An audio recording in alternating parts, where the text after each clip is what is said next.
ఏ party, ఏ నాయకుడు ఏ రేంజ్లో ఆంధ్రప్రదేశ్ని మానభంగం చేశారో ఆ ఎన్నికల సమయాన్ని ప్రజల దగ్గర నేను తీసుకెళ్ళాలి ఈ ఇష్యూని. ప్రత్యేక హోదా అనేటువంటిది ఏ రాష్ట్రానికి ఎవరు, ఇంక్లూడింగ్ ఆంధ్రప్రదేశ్. ఎవరి తాతగాడి సొమ్ము కాదండి, అవసరం అంటే పెట్టి లేదంటే తీసేయటానికి.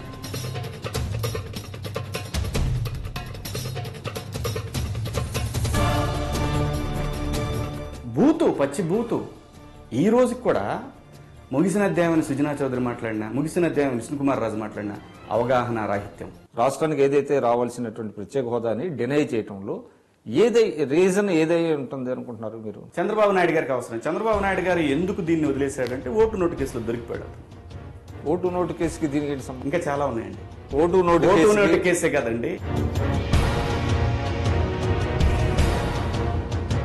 చాలా ఇష్యూస్ ఉన్నాయి కాబట్టి ఆయన బెండ్ అయిపోయారు. అని ఒకటి చెప్పండి, మీరు ఇట్లా చంద్రబాబు నాయుడు గారి మీద కామెంట్స్ చేస్తున్నప్పుడు మీకు ఏమైనా బెదిరింపులు వచ్చినాయా? ఎవరండి బెదిరించేది?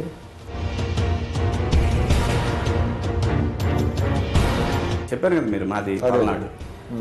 పవన్ కళ్యాణ్ గారిని చూస్తే బీజేపీని విమర్శిస్తున్నారు కానీ తెలుగుదేశాన్ని మాత్రం ఆ స్థాయిలో విమర్శించట్లేదు అనేటువంటిది ఒకటి ఉన్నది. ఆయన విషయంలో ఆయన ఆచితూచి మాట్లాడుతున్నాడు అనేది. ఎందుకంటే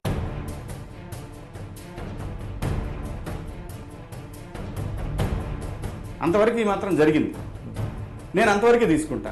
ఇంకా తర్వాత ఇంకా నువ్వు ప్రెషర్ చేస్తావా చేయవా, నువ్వు ఇంకోళ్ళ మాట్లాడతా, అది అతని వ్యక్తిగత విషయం.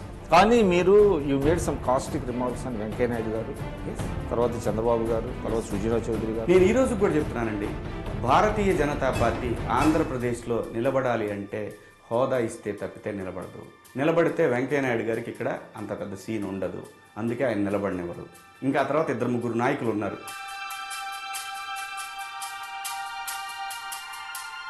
అంటే డబ్బులు బాగా ఉన్నాయనే ఫీలింగ్ వచ్చిందంటారా? నేను ఈ మధ్య ఒక నాయకుడు అడిగి, బాబు అయితే బాగా ఖర్చు పెడతాడు అబ్బా, డెఫినెట్గా డబ్బులు ఉన్నాయి, తెలుస్తాడు గ్యారెంటీగా.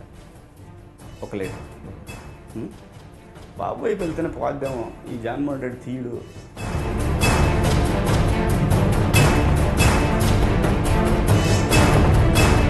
What is the caste fact అంటే మీరు ఆగండి సార్, అక్కడే శివాజీ గడే కాస్ట్ అయితే ఇటు గురించి రాసిపడే.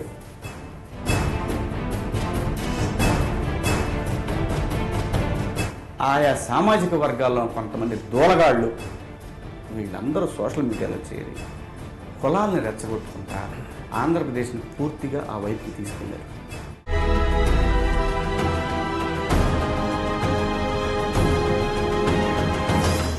నమస్కారం శివాజీ గారు. నమస్తే అండి.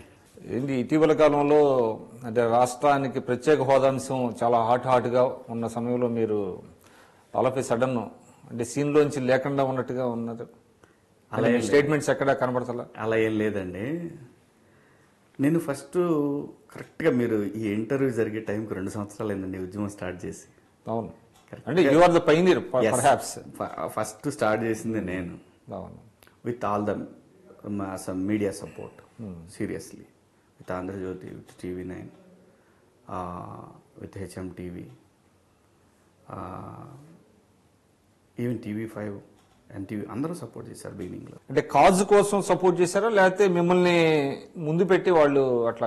కొన్ని మీడియా ఛానల్స్ లేదండి, ఏ ఛానల్కి కూడా నేను అంత అవసరమే లేదు. బేసిక్గా చెప్పాలంటే కాజ్ చాలా జెన్యూన్ కాజ్ అండి. నేను పోయి అడిగాను.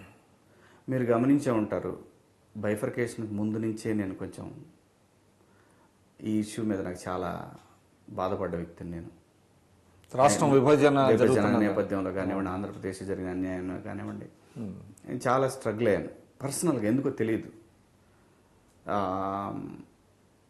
దాని మీద నేను వెళ్ళి అప్రోచ్ అయితే అందరూ పాజిటివ్గా సపోర్ట్ చేశారు.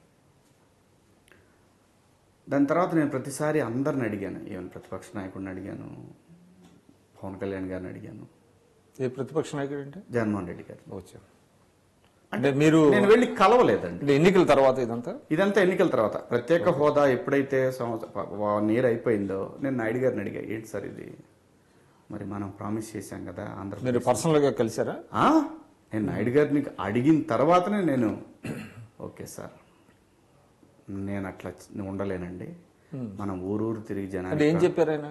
అంటే ఇబ్బందిగా ఉందమ్మా, ఇవ్వలేము అని అన్నారు. అంటే అప్పటికే తెలుసా ఆయనకి? అంటే ఆయనకు తెలిసిన ఆయన స్టేట్మెంట్ ఇచ్చిన తర్వాత నేను వెళ్ళి అడిగాను, అదేంటండి ఇలా అన్నారు మీరు, ట్రై చేయాలి కదా మనం అంటే. రాదు కదమ్మా, మనం చెప్పలేం కదా. ఊరు తిరిగి సన్మానం చేయించుకొని వేదికల మీద మన ఇష్టం వచ్చినట్టు ప్రామిసులు చేసేసి ఈ రోజున చితికిపోయిన ఆంధ్రప్రదేశ్ని అలా వదిలేద్దాము, మనం బ్రహ్మాండంగా చేస్తాము అవి ఇవి అంటే నా తట్టుకోలేకపోయాను సార్ నేను. అప్పుడు మీడియాలో అడిగాను. అంటే అప్పుడు ఆయన రెస్పాన్స్ ఎలా ఉంది? నాయుడు గారు అంటే చంద్రబాబు ఎవరిదండి వెంకయ్యనాయుడు ఓకే, అంటే యాజ్ ఏ పార్టీ పార్టీ పరంగా నేను ఓకే అడిగితే ఆయనకి నాకు అర్థమైపోయింది, వీళ్ళు కూడా అంతే మామూలు రాజకీయ పార్టీ లాగానే అయిపోయింది, బీజేపీ కూడా.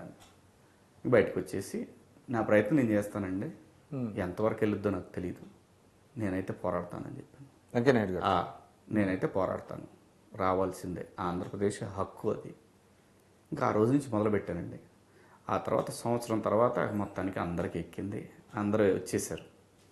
నేను ఈ మధ్య కూడా ఎందుకు సైలెంట్ అంటే పవన్ కళ్యాణ్ అనే వ్యక్తి పట్టుకున్న తర్వాత డెఫినెట్గా దీనికి న్యాయం జరుగుద్ది, ఒక లాజికల్ ఎండ్కి వెళ్తుంది, అతను ఖచ్చితంగా రోడ్డు మీదకి వస్తాడని నేను ఎక్స్పెక్ట్ చేశాను పవన్ కళ్యాణ్ గారు.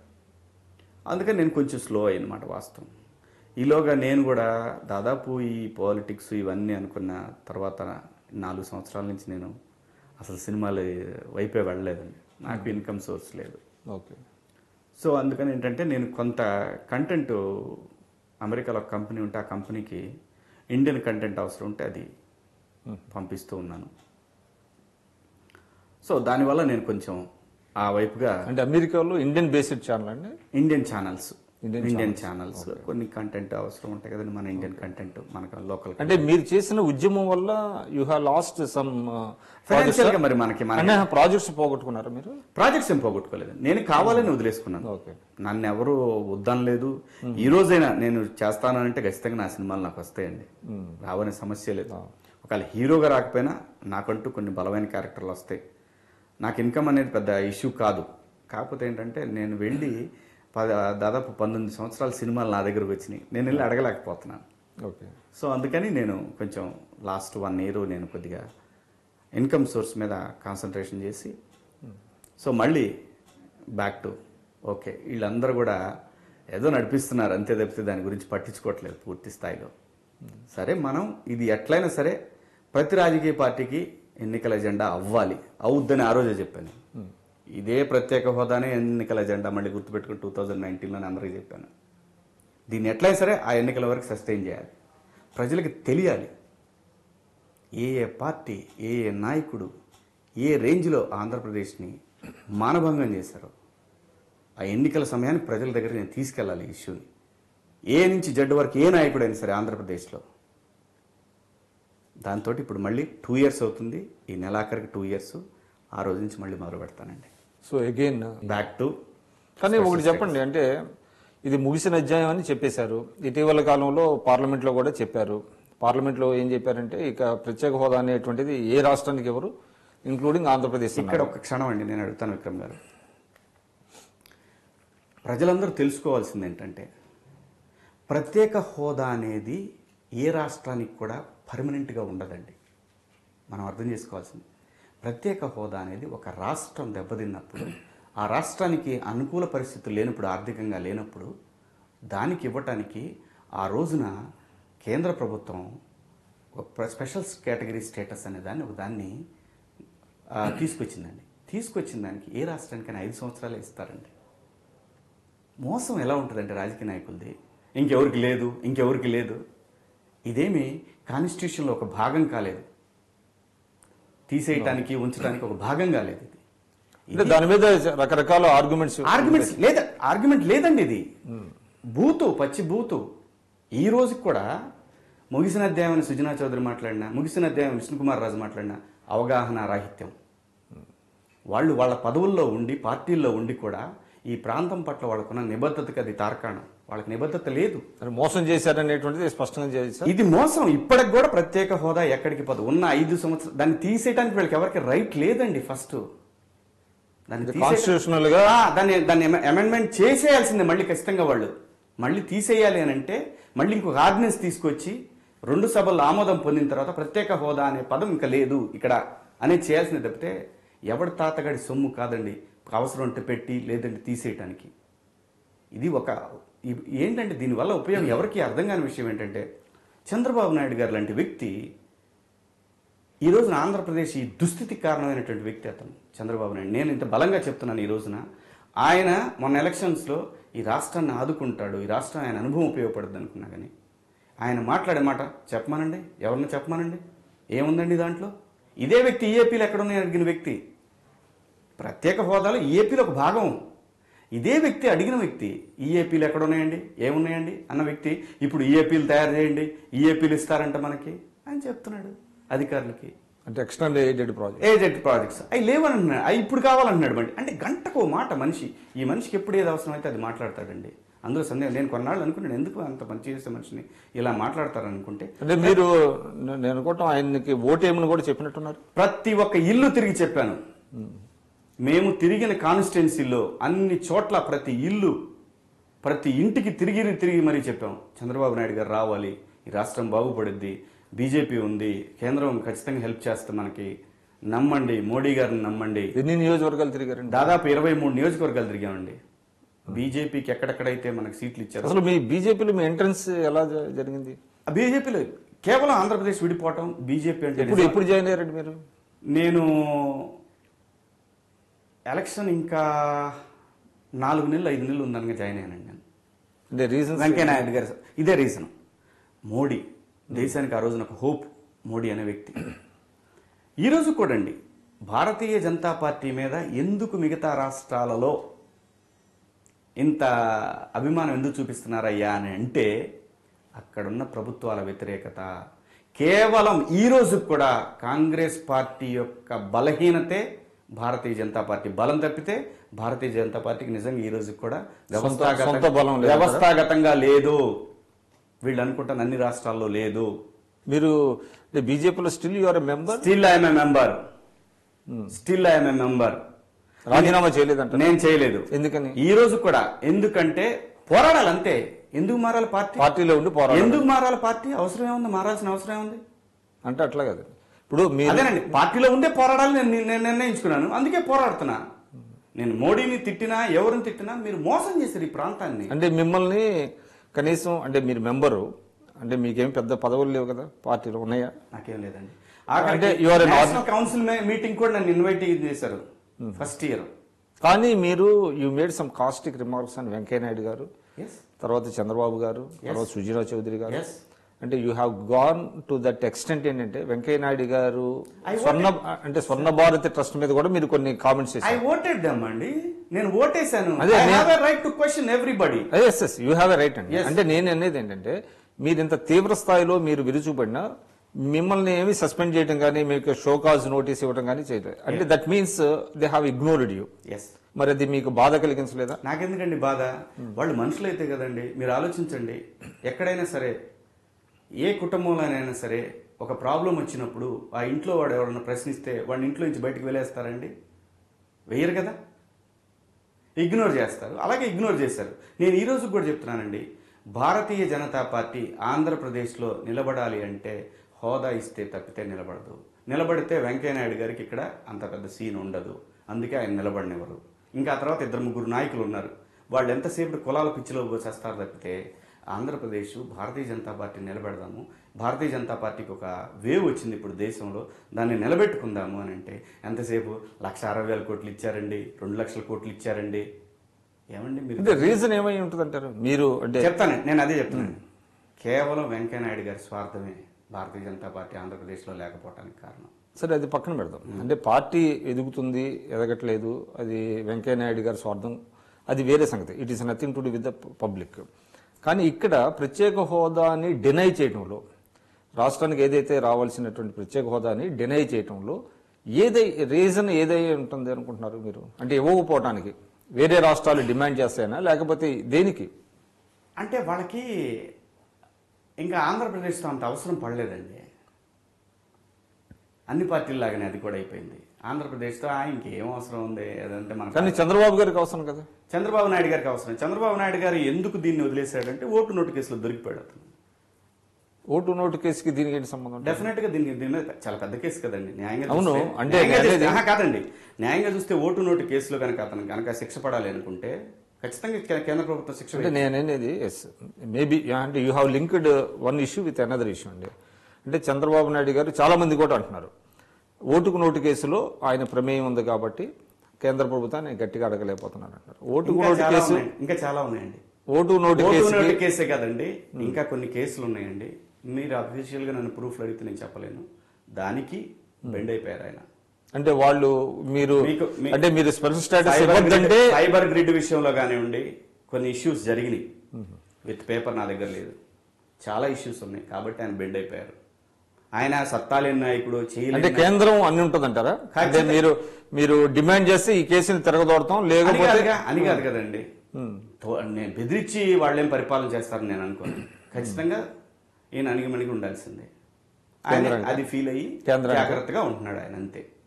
కేవలం అండి మీరు చూసుకోండి సార్, మీరు 10 సంవత్సరాలు ఆంధ్రప్రదేశ్కి హైదరాబాద్లో అవసరం ఉంటే హడావుడిగా అందరినీ పరిగెత్తించాల్సిన అవసరం ఏంటంటే మీరు చెప్పండి, న్యాయంగా ధర్మంగా చెప్పండి. మీరు ఏ రాజకీయ నాయకుడినైనా సరే 10 సంవత్సరాలు హైదరాబాద్లో ఉన్నప్పుడు 250 కోట్ల రూపాయల పైచిలకు ఖర్చు పెట్టి అసెంబ్లీకి సెక్రటేరియట్కి ఇంత ఖర్చు పెట్టి మీరు అక్కడ తీసిపోయి అందరినీ హడావుడిగా లాక్కెళ్ళిపోయి వాళ్ళందరినీ ఇక్కడ చేసింది వేస్తే కదా. కనీసం 2-3 టవర్స్ అన్న వచ్చాయి కదా. 250-300 కోట్లు అంటే అదేమంటే అక్కడుంటే అభివృద్ధి. 13 జిల్లాలను ఎక్కడుండే పరిపాలించావు కదా. ఆ రోజున మీరు ఏ నాయకుడైనా ఏ రాజకీయ పార్టీ నాయకుడైనా 13 జిల్లాలను మీరు ఎలా ఇగ్నోర్ చేశారంటే ఎనీ కేంద్ర ప్రభుత్వానికి సంబంధించిన సంస్థ హైదరాబాద్లోనే వచ్చేటట్టు చూశారు తప్పితే ఏ ఒక్కడ కూడా ఆలోచించి ఇది ఆ ప్రాంతాల్లో కూడా కావాలి, రాయలసీమలో ఉండాలి. దానికి సంబంధించి ఇప్పుడు ఫిషరీస్ బోర్డు ఉందండి, కోస్తా ప్రాంతానికి సంబంధించింది, తీసుకొచ్చి ఇక్కడే పెట్టారు. దాన్ని డీసెంట్రలైజేషన్ జరగలేదంటారు? జరగలేదు.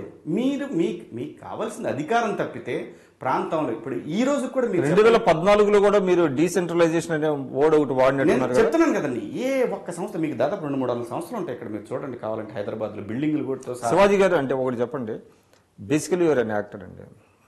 మీ కెరీర్ బాగానే ఫిల్మ్స్ 20 సంవత్సరాలు బాగా పనిచేశారు, చాలా రికగ్నైజేషన్ వచ్చింది మీకు. కానీ మీకు మీరు తీసుకున్నటువంటి ఇష్యూస్ చూస్తే మీరు పొలిటికల్గా కొంత డెప్త్ ఉన్న విషయం అర్థమవుతున్నది. ఏ విధంగా సాధ్యం అంటే మీరు ఏమైనా స్టడీ చేశారా దీని మీద? అంటే 2014లోనే you have caution the government, రాయలసీమని ఆంధ్రప్రదేశ్లో మీరు డీసెంట్రలైజ్ చేయకండి అనేటువంటి వర్డ్ వాడారు. కానీ ఇప్పుడు జరుగుతున్నది బహుశా నేను అనుకోవటం మళ్ళీ ఆంధ్రప్రదేశ్లో డీసెంట్రలైజేషన్ కాకుండా సెంట్రలైజ్డ్ అవుతున్నది. కరెక్ట్. అంటే మీరు ఏంటి మీ పొలిటికల్ అవగాహన ఏంటి? నాకు అవగాహన చిన్నప్పటి నుంచి నాకు అవగాహన ఉందండి. నాకు బాగా ఇంట్రెస్ట్. నేను అసలు సినిమా యాక్టర్ అవుతాను అనుకోలే. నేను అటే వెళ్ళేవాడిని. వాస్తవంగా ఇటు కనుక రాకపోతే నేను ఖచ్చితంగా పాలిటిక్స్ లో తిరిగేవాడినేమో. నాకు చిన్నప్పటి మాది నర్సరావుపేట అండి. మా బ్యాక్గ్రౌండ్ ఏం లేదు సార్, స్ట్రగులే బ్యాక్గ్రౌండ్ సార్. నర్సరావుపేట మీది గుంటూరు జిల్లా, పల్నాడు ప్రాంతం. చిన్నప్పటి నుంచి కూడా స్ట్రగుల్ తోనే వచ్చామండి. ఏదైనా మరి ఫ్యాక్షన్ రాజకీయాలు ఫ్యాక్షన్ ఏమి ఉండదండి, ఉంటే దారుణంగా ఉండేది ఒకప్పుడు మేము చిన్నపిల్లలప్పుడు. అటువంటిది ఇప్పుడు అటువంటిది ఏం లేదండి. అంత ఫ్యాక్షన్ అసలు మీరేం చూడలేదు అప్పుడు? మేము చూసారా? నేను చూసానండి. నా కారు బానెట్ మీద తలకాయలు పడ్డ రోజులు ఉన్నాయి పల్నాడు ప్రాంతంలో. సో అట్లాగా అవన్నీ చూసామండి. చూసి ఆ స్ట్రగుల్ చిన్నప్పటి నుంచి ఉంది సార్. నాకు సినిమా యాక్టర్ ఎలా అయ్యారు? అది ఏదో అనుకోకుండా అయ్యాను సార్. బతుకు తెరుగు బడిపంతులు అన్నట్టు బతుకు తెరుగు శివాజీ సినిమా యాక్టర్ అయ్యాడు. చదువుకున్నారు? నేను ఎంఏ డిస్కంటిన్యూడ్ అండి. ఓకే. సో పాలిటిక్స్ మీద మీకు పూర్తి అవగాహన, అంటే కాంటెంపరీ పాలిటిక్స్ మీద బాగా ఫాలో అవుతా ఉండేవాడు? బాగా ఫాలో అవుతాను. అంటే మంచి పొజిషన్ ఉండగానే మీరు ఎప్పుడైతే రాష్ట్ర విభజన వచ్చిందో అప్పుడు మీరు ఆ రాష్ట్ర విభజనకి నేను విక్రమ్ గారు మీరు ఏమనుకోవద్దు, నేను కొన్ని విషయాలు చెప్తాను. ఈ రోజుకి ఆంధ్రప్రదేశ్లో ఏ ఊర్లో కూడా ఇక్కడ మంచినీళ్ళు తాగలేము. ఇక్కడ మంచినీళ్ళు తాగలేము. బాన్లో నుంచి గ్లాసులో తీసుకొని తాగే పరిస్థితి లేదు. Ground water fully polluted. ఎక్కడ వ్యవసాయ శాస్త్రవేత్తలు ఈ రకంగా మనం అంటే రీసెంట్ గా వచ్చిందంటారా ఈ ఇది 2011, 2009 ఆ మధ్యలో ఒక నేషనల్ మన ఆంధ్ర యూనివర్సిటీ ప్రొఫెసర్లు కొంతమంది గ్రౌండ్ వాటర్ మీద రీసెర్చ్ చేస్తే వాళ్ళకి తేలింది ఏంటంటే మెజారిటీ క్యాన్సర్స్ గ్రౌండ్ వాటర్ తాగటం వల్ల వస్తున్నాయి. ఏ ఒక్క పొలిటీషియన్ అయినా ఈ రోజు వరకు కూడా పట్టించుకున్న దాఖలాలు ఉన్నాయండి. చంద్రబాబు నాయుడు ఊరికే కబుర్లు రోజు మైకి పెడితే ఇష్టానికి ప్రపంచాన్ని అంతా ఏ రోజు జరిగితే ఆ రోజు, ఈ రోజు క్రికెట్ జరిగింది అనుకోండి ఖచ్చితంగా వరల్డ్ కప్ ఈ అమరావతిలో పెడతా అంటాడు. ఈ రోజు ఒలింపిక్స్ చూస్తున్నాను అనుకోండి ఏ రోజుకైనా ఒలింపిక్స్ అమరావతిలో పెడతానంటాడు. ఏ ఇష్యూ పెడతాడు. అంటే ఆయనకి చిత్తశుద్ధి లేదంటారా?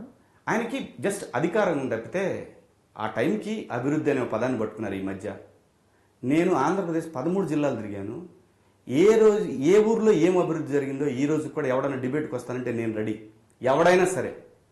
కానీ ఒకటి చెప్పండి, మీరు ఇట్లా చంద్రబాబు నాయుడు గారి మీద కామెంట్స్ చేస్తున్నప్పుడు మీకు ఏమైనా బెదిరింపులు వచ్చినాయా? ఎవడండి బెదిరించేది? మీరు అనుకుంటున్నారు సార్, నేను అదే చెప్తున్నాను కదా, నన్ను తెలుగుదేశం నాయకులు చాలా మంది ఫోన్లు చేసి నాకు బెదిరించే వాళ్ళు ఉన్నారా? బెదిరిస్తే నేను వాడు ఒకటి బెదిరిస్తే నేను 4 తిడతా.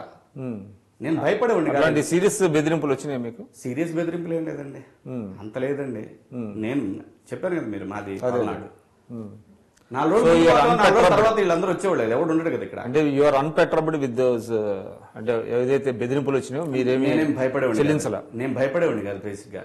ఎందుకు భయపడాలి? నేనేం తప్పు చేశాను? నేను సమాజం గురించి మాట్లాడుతున్నా, నేను సమాజంలో ఉన్న ప్రాబ్లమ్స్ గురించి మాట్లాడుతున్నా.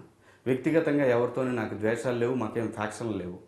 నేను ఓటేసా. నేను అడుగుతున్న క్వశ్చన్ ప్రతి వాడిని, ఎవడైతే సమాజం పట్ల అమర్యాదగా బాధ్యతారహితంగా మాట్లాడతాడో వాడిని కూడా అలాగే మాట్లాడతా నేను.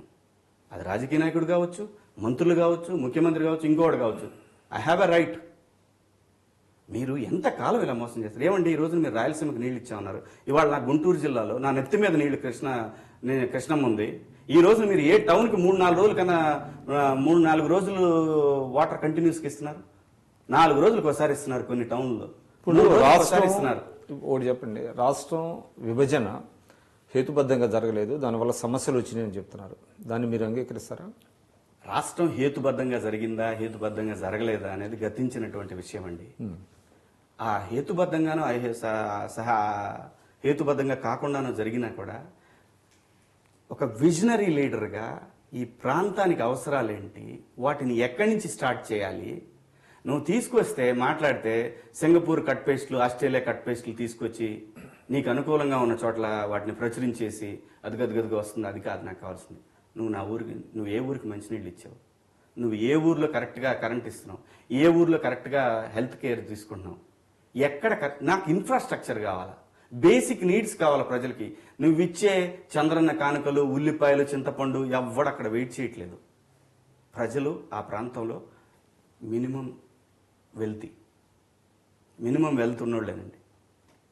కూలి పని చేసుకునేవాళ్ళు కూడా చక్కగా పొదుపు చేసుకొని ఎట్లా చేయాలి ఇవన్నీ తెలుసు మాకు కావాల్సింది అక్కడ నువ్వు ఏదైతే బేసిక్ నీడ్స్ ఉంటాయి, ప్రాథమిక అవసరాలు అంటారు వాటిని, ఆ ప్రాథమిక అవసరాలు ఏవైతుంటే అవి తీర్చగలుగు.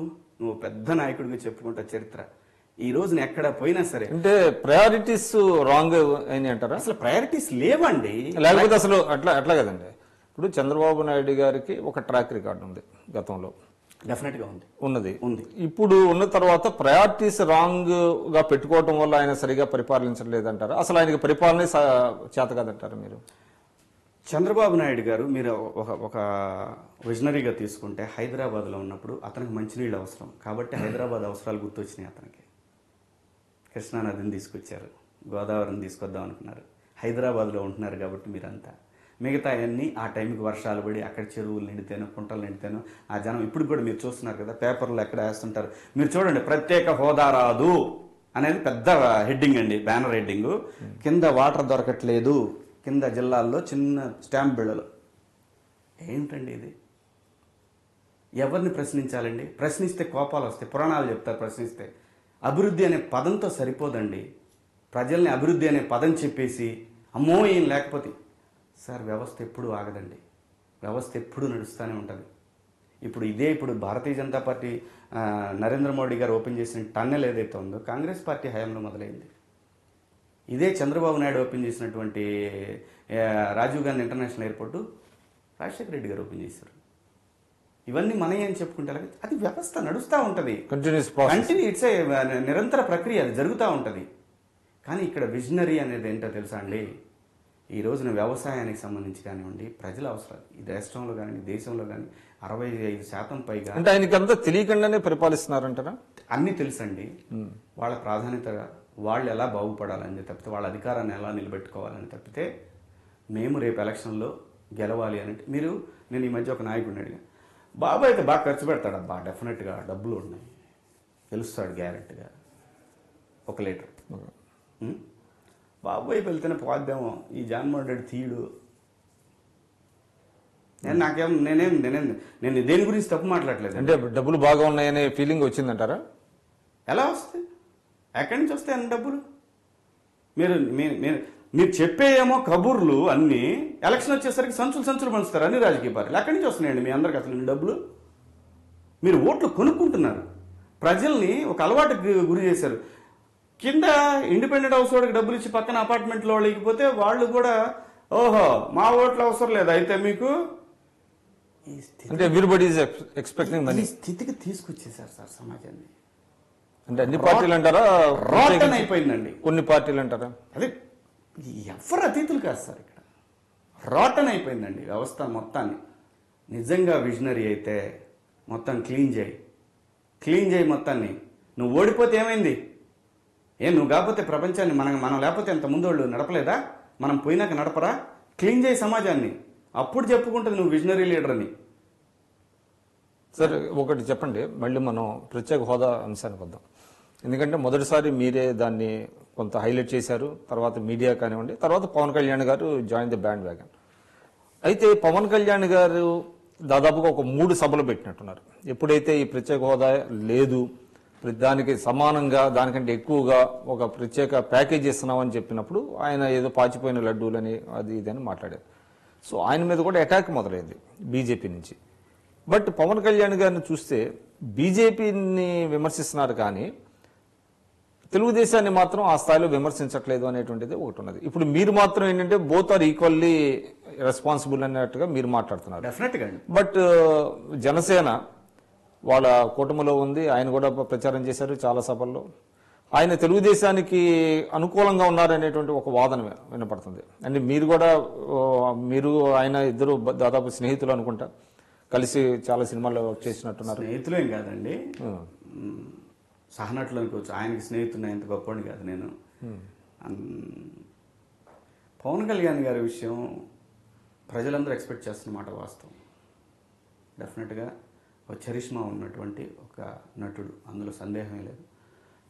నాయకుడిగా కూడా 100% ప్రజలు ఊహించుకుంటున్నటువంటి వ్యక్తే. ఆయన ఏ పార్టీని సపోర్ట్ చేస్తాడు, మొన్న మరి జగన్మోహన్ రెడ్డి గారిని కూడా అప్రిషియేట్ చేశాడు. ఏది పార్లమెంట్లో వాళ్ళ ఎంపీలు మాట్లాడినందుకు. సో తెలుగుదేశాన్ని మరి ఇప్పుడు వాళ్ళ తెలుగుదేశం ఎంపీలు కూడా విమర్శించాడు. ఆయన విషయంలో ఆయన ఆచితూచి మాట్లాడుతున్నాడు అనేది, ఎందుకంటే సపోర్ట్ చేశాడు. అంటే బీజేపీని సపోర్ట్ చేశాడు, మోసం చేశాడని ప్రశ్నిస్తున్నాడు ఇప్పుడు. అంతవరకు ఈ మాత్రం జరిగింది, నేను అంతవరకే తీసుకుంటా. ఇంకా తర్వాత ఇంకా నువ్వు ప్రెషర్ చేస్తావా చేయవా, నువ్వు ఇంకోళ్ళ మాట్లాడితే అది అతని వ్యక్తిగత విషయం. నేను మాట్లాడే ఒక ప్లాంక్ కింద ఎందుకు రావట్లేదు అందరూ? ఇప్పుడు సిపిఐ చేస్తున్నారు, సిపిఎం చేస్తున్నారు, కాంగ్రెస్ చేస్తున్నారు, మీరు చేస్తున్నారు, పవన్ కళ్యాణ్ గారు చేస్తున్నారు, అట్లా వైఎస్ఆర్సీపీ కూడా చేస్తున్నారు. మంచి క్వశ్చన్ వేశారండి. ఆంధ్రప్రదేశ్ అనేది ఈరోజు కులాల కంపు అయిపోయింది సార్. శివాజీ గారు అంటే విడిపోయిన తర్వాత అంటారా? విడిపోయినాక మరీ ఎక్కువైపోయింది. ఉమ్మడి రాష్ట్రంలో ఇంత లేదు. శివాజీ గారు ఎందుకు చేస్తున్నాడు వీడు? సినిమాలు లేవంటావా, లేదంటే వీడికి ఏమైనా ఇస్తాను ఇవ్వలేదా? ఒరే బాబు మనకు సమస్య ఉందిరా, దాని గురించి మాట్లాడుతున్నాడు రా అని వాడన్నా అంటాడే. అంటే మీ మీద కూడా వచ్చింది ఒక ఛానల్ తరఫున, మీరు ఛానల్ వాళ్ళు మీ ముందు పెట్టి శివాజీ గారిని చేస్తున్నారు అనేది. కాదు, ఏంటి వాళ్ళకి వస్తుంది? మామూలుగా మీరు జర్నలిస్ట్గా మీరు ఆలోచించండి.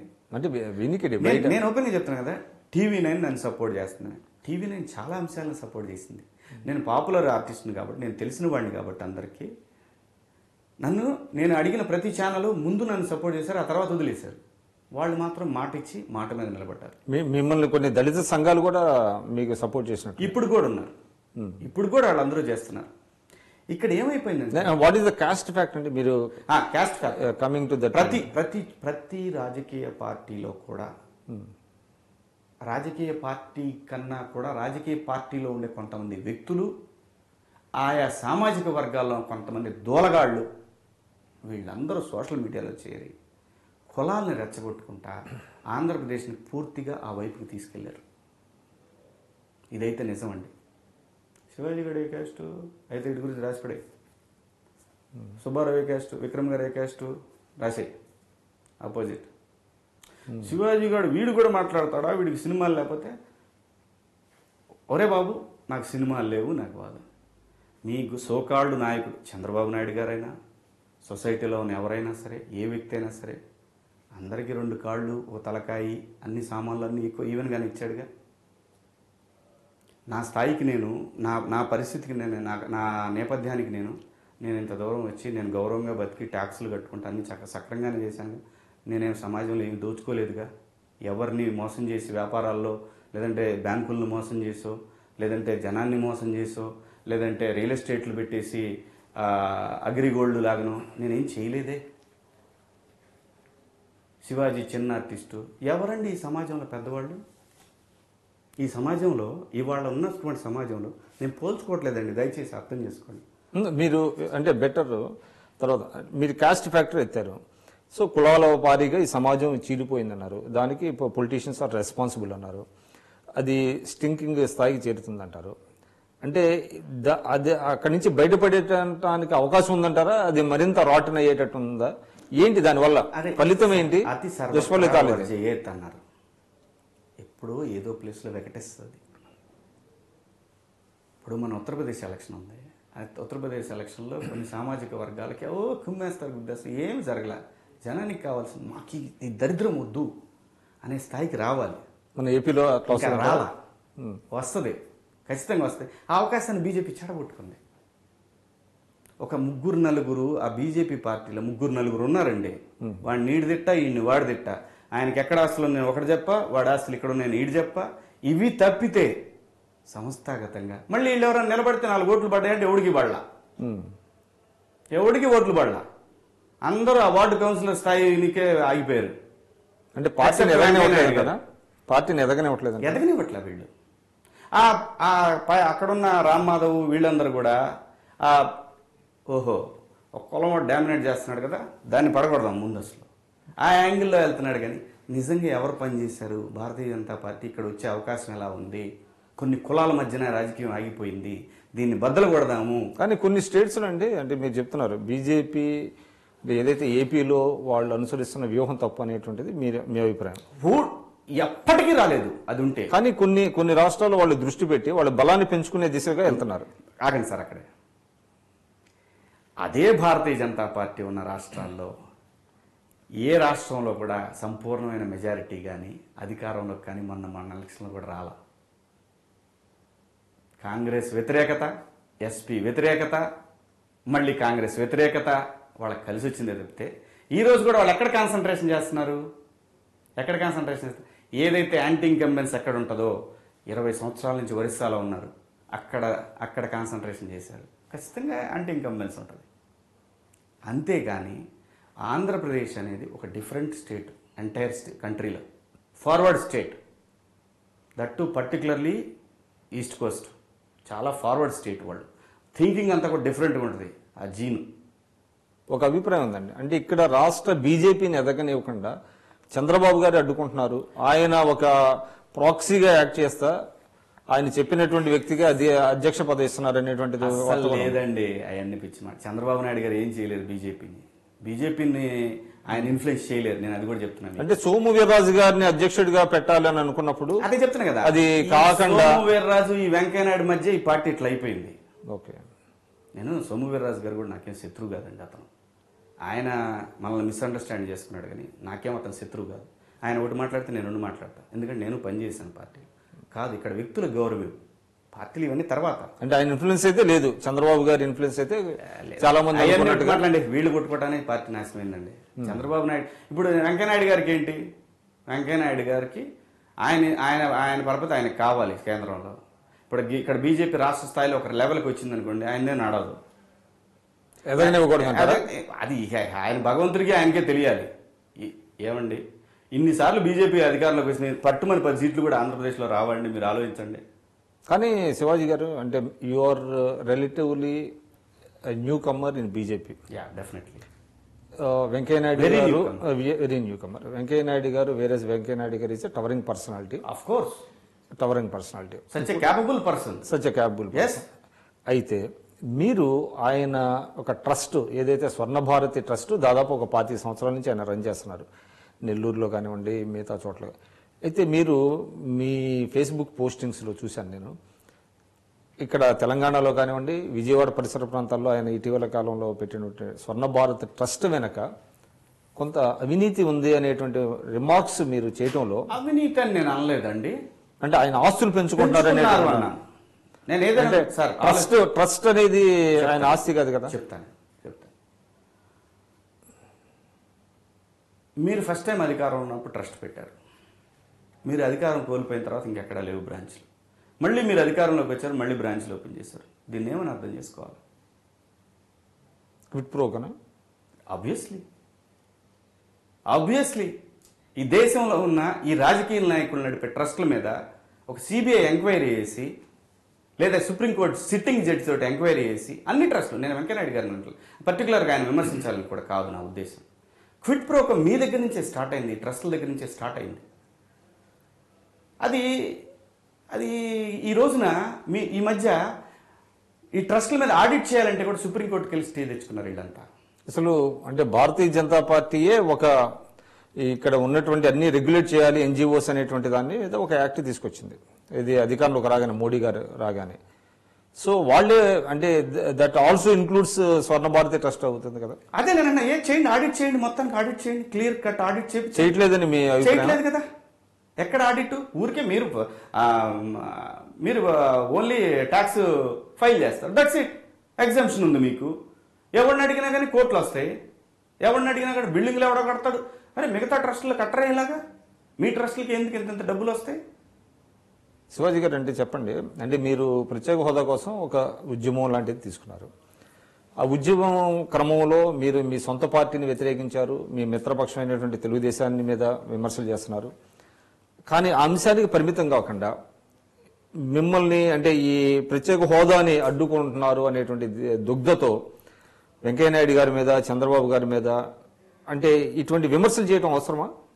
అంటే ఎందుకు డీవియేషన్ వచ్చింది? అంటే మీరు ఎంచుకున్న అంశాన్ని వదిలేసి మీరు పర్సనలైజ్డ్ పాలిటిక్స్ ఎందుకు దిగుతున్నారు?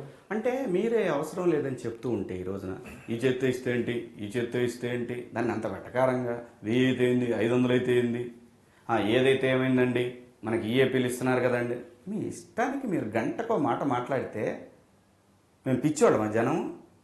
మీ పార్టీల కోసం పనిచేసి మీ ఓట్లు మీరు అధికారాల్లోకి వస్తే మమ్మల్ని తీసుకెళ్ళి అక్కడ కూర్చోబెడతారని వింటానికి పిచ్చోళ్ళం మేమేమన్నా? మార్చుకోండి మీ పంతాలని, మార్చండి మీ మేనిఫెస్టోలు పెట్టే విధానాన్ని, దాని మీద పోరాటం. మిమ్మల్ని ఎందుకు విమర్శిస్తున్నాం? మీరు తప్పులు చేస్తున్నారు కాబట్టి ఆ తప్పుల్ని కప్పిపుచ్చుకోవడానికి ఏదైతే ప్రభుత్వాలకు ఇరకాటంగా ఉందో ప్రత్యేక హోదా అనేది, దాన్ని మీరు అణగదొక్కుతున్నారు కాబట్టి మిమ్మల్ని విమర్శించాల్సి వస్తుంది. లేకపోతే నాకేం అవసరం వీళ్ళని విమర్శించాలి? వాళ్ళని ఎక్స్పోజ్ చేయడం మీ ఉద్దేశం? Expose, yes. మీ యొక్క బేసిక్ మీ ఇంటెన్షన్ ఏంటి? మీ తప్పులు ఎక్కడ దొరుకుతాయి అని చెప్పి ఏదైతే ఆంధ్రప్రదేశ్ భవిష్యత్తు అయితే ఉందో దాన్ని తొక్కేస్తున్నారు మీ స్వార్థ ప్రయోజనాల కోసం. ఎస్, ఆ క్రమంలో మిమ్మల్ని విమర్శించాల్సిందే, తప్పదు. మీరు చెయ్యాలన్న విమర్శ కాదు ఇది. చంద్రబాబు నాయుడు గారు విజనరీ లీడరు, నేను ఒప్పుకున్నాను కాబట్టి ఇల్లు తిరిగి ఓటు అడిగా.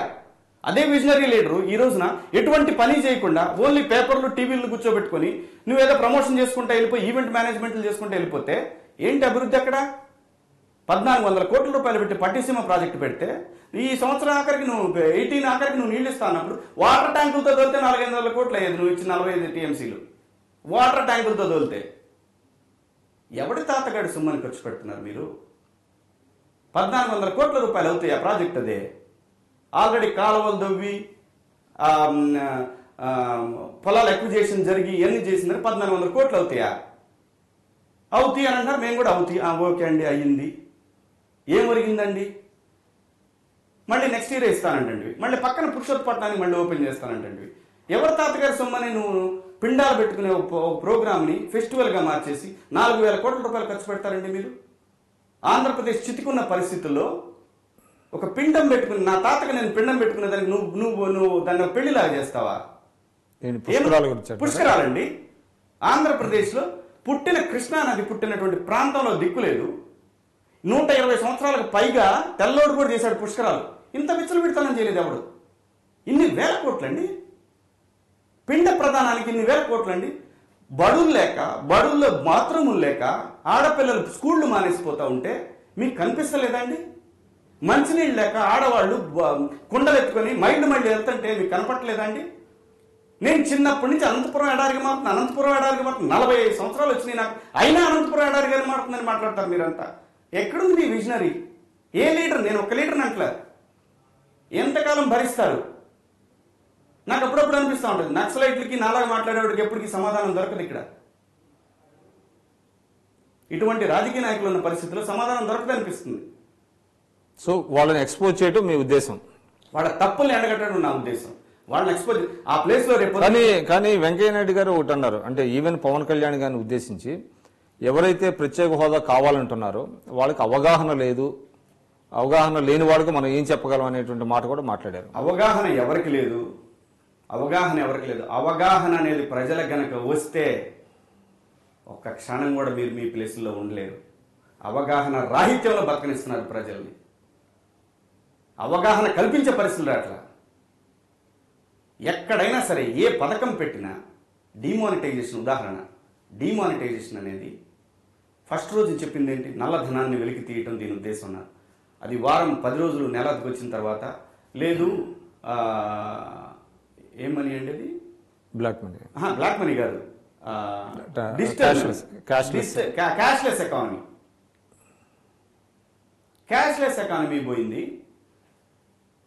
దాని తర్వాత చంద్రబాబు నాయుడు గారు ఫస్ట్ 3 రోజులేమో నేను చెప్పాను ఇది అని అన్నాడు. తర్వాత నెల రోజుల తర్వాత జనం ఇబ్బంది పడుతున్నారు అని మళ్ళీ వెనక్కి తీసుకున్నాడు. మళ్ళీ ఇప్పుడు నేనే చెప్పాను ఇదంతా క్యాష్లెస్ ట్రాన్సాక్షన్స్ అని. ఇండియన్ ఎకానమీ అనేది 60% ప్రైవేట్ ఎకానమీ అండి. ప్రైవేట్ ఫైనాన్స్ ఉన్నటువంటి ఎకానమీ. అవగాహన లేకుండా ఏదో ఒకటి ఏదైతే అది ఈరోజు నా టైం బాగుంది, నేను ఏం చేసినా అది నడుస్తుంది అని అనుకునే క్రమంలో వాళ్ళు ఇష్టానికి చేసేస్తారు. మీరు మోడీ గారిని కూడా అంటే కలుపుతారా దీంట్లో? అంటే మీరు భారతీయ జనతా పార్టీ మీద విమర్శ చేస్తున్నారు. As far as our state is concerned Venkaiah Naidu గారి మీద చేశారు. అయితే మోడీ గారు కూడా ఇక్కడ వచ్చి హామీలు ఇచ్చారు. మోడీ గారు ఈ could not redeem his promises. మరి మోడీ గారు కూడా ఈక్వల్లీ రెస్పాన్సిబుల్ కదా? 100% అండి. ఆ ర్యాలీలు ఎందుకు ఆంధ్రప్రదేశ్కి వచ్చి నడపలేరు మీరు? ఆంధ్రప్రదేశ్కి ఎందుకు రాలేకపోతున్నారు మీరు? ఎందుకంటే ఆంధ్రప్రదేశ్లో చంద్రబాబు నాయుడు పట్టు ఉంది, మీ పార్టీకి పట్టు లేదు కాబట్టి బైకులు ఇవన్నీ ఏర్పాట్లు చేయలేరు. 40-50 వేల బైకులు అంటే మీరు చేయలేరు. చంద్రబాబు నాయుడుకి మళ్ళీ ఇబ్బంది అవుతుంది కాబట్టి మీరు చేయరు. పురంధరేశ్వరి గారు మాత్రం డిఫరెంట్ వాయిస్ వినిపిస్తున్నారు మీలాగానే కొంత. పురంధరేశ్వరి గారు నేను చెప్తున్నా కదండి, ఆవిడ మంచి మనిషి, ఆవిడ చిన్నమ్మ, ఎటువంటి సందేహం లేదు. ఆవిడ ఏం చేయలేక మీరు కలిసారు ఎప్పుడన్నా? నేను ఆవిడతో పాటు ప్రచారంలో కూడా పాల్గొన్నానండి. పురంధరేశ్వరి గారితో రాజంపేటలో రాయలసీమ జిల్లాలో తిరిగినప్పుడు కూడా ఆవిడ వెనకాల తిరిగాను. రాయలసీమను పంపటంలో అసలు ఆమెను ఓడించాలనేటువంటి వ్యూహం ఉందంటారు? అన్నీ ఏమో తెలియదు సార్ నాకు. అంతా మనకి ఈ పాలిటిక్స్ ఇలా ఉంటాయి అనే విషయం నాకు అప్పుడు తెలియదు. ఆమె ఎక్స్ప్రెస్ చేయలేదు ఎప్పుడు? నాతో కూడా ఎప్పుడు ఎక్స్ప్రెస్ చేయలేదు. ఆవిడ కాంగ్రెస్ పార్టీ నుంచి బీజేపీలోకి వచ్చారు, గౌరవంగా చూశారు కూడా బీజేపీ. నేను ఇప్పుడు కూడా చెప్తున్నా కదండి, బీజేపీ స్వయంకృతాపరాధమే ఆంధ్రప్రదేశ్ మిస్ అయిపోవటం వాళ్ళది. ఎందుకంటే ఎవరో 2-3 నమ్మేసి ఇక్కడ ఆంధ్రప్రదేశ్లో ఏ ఓట్లు లేని మనుషులందరినీ నమ్మేసి కరెక్ట్ నాయకులను పెట్టుకోలేక ఈ రోజున చంద్రబాబు నాయుడు గారి రాజ్యం అంటే నాయకత్వం పటిష్టంగా ఉంటే బీజేపీ ఎదిగి ఉండేదంటారా? ఖచ్చితంగా. ఇవాళ ఉన్న పరిస్థితుల్లో అయితే అవినీతిమయం, ఎక్కడ పోయినా అవినీతిమయం ఆంధ్రప్రదేశ్లో. ఎక్కడ పోండి, ఏ టౌన్ అని తీసుకోండి. మీకేమి ఎదురైన అటువంటి ఎగ్జాంపుల్ చెప్తా సార్. నా బంధువుకు ఒక ఆయనకి నూజివీడులో పొలం ఉందండి.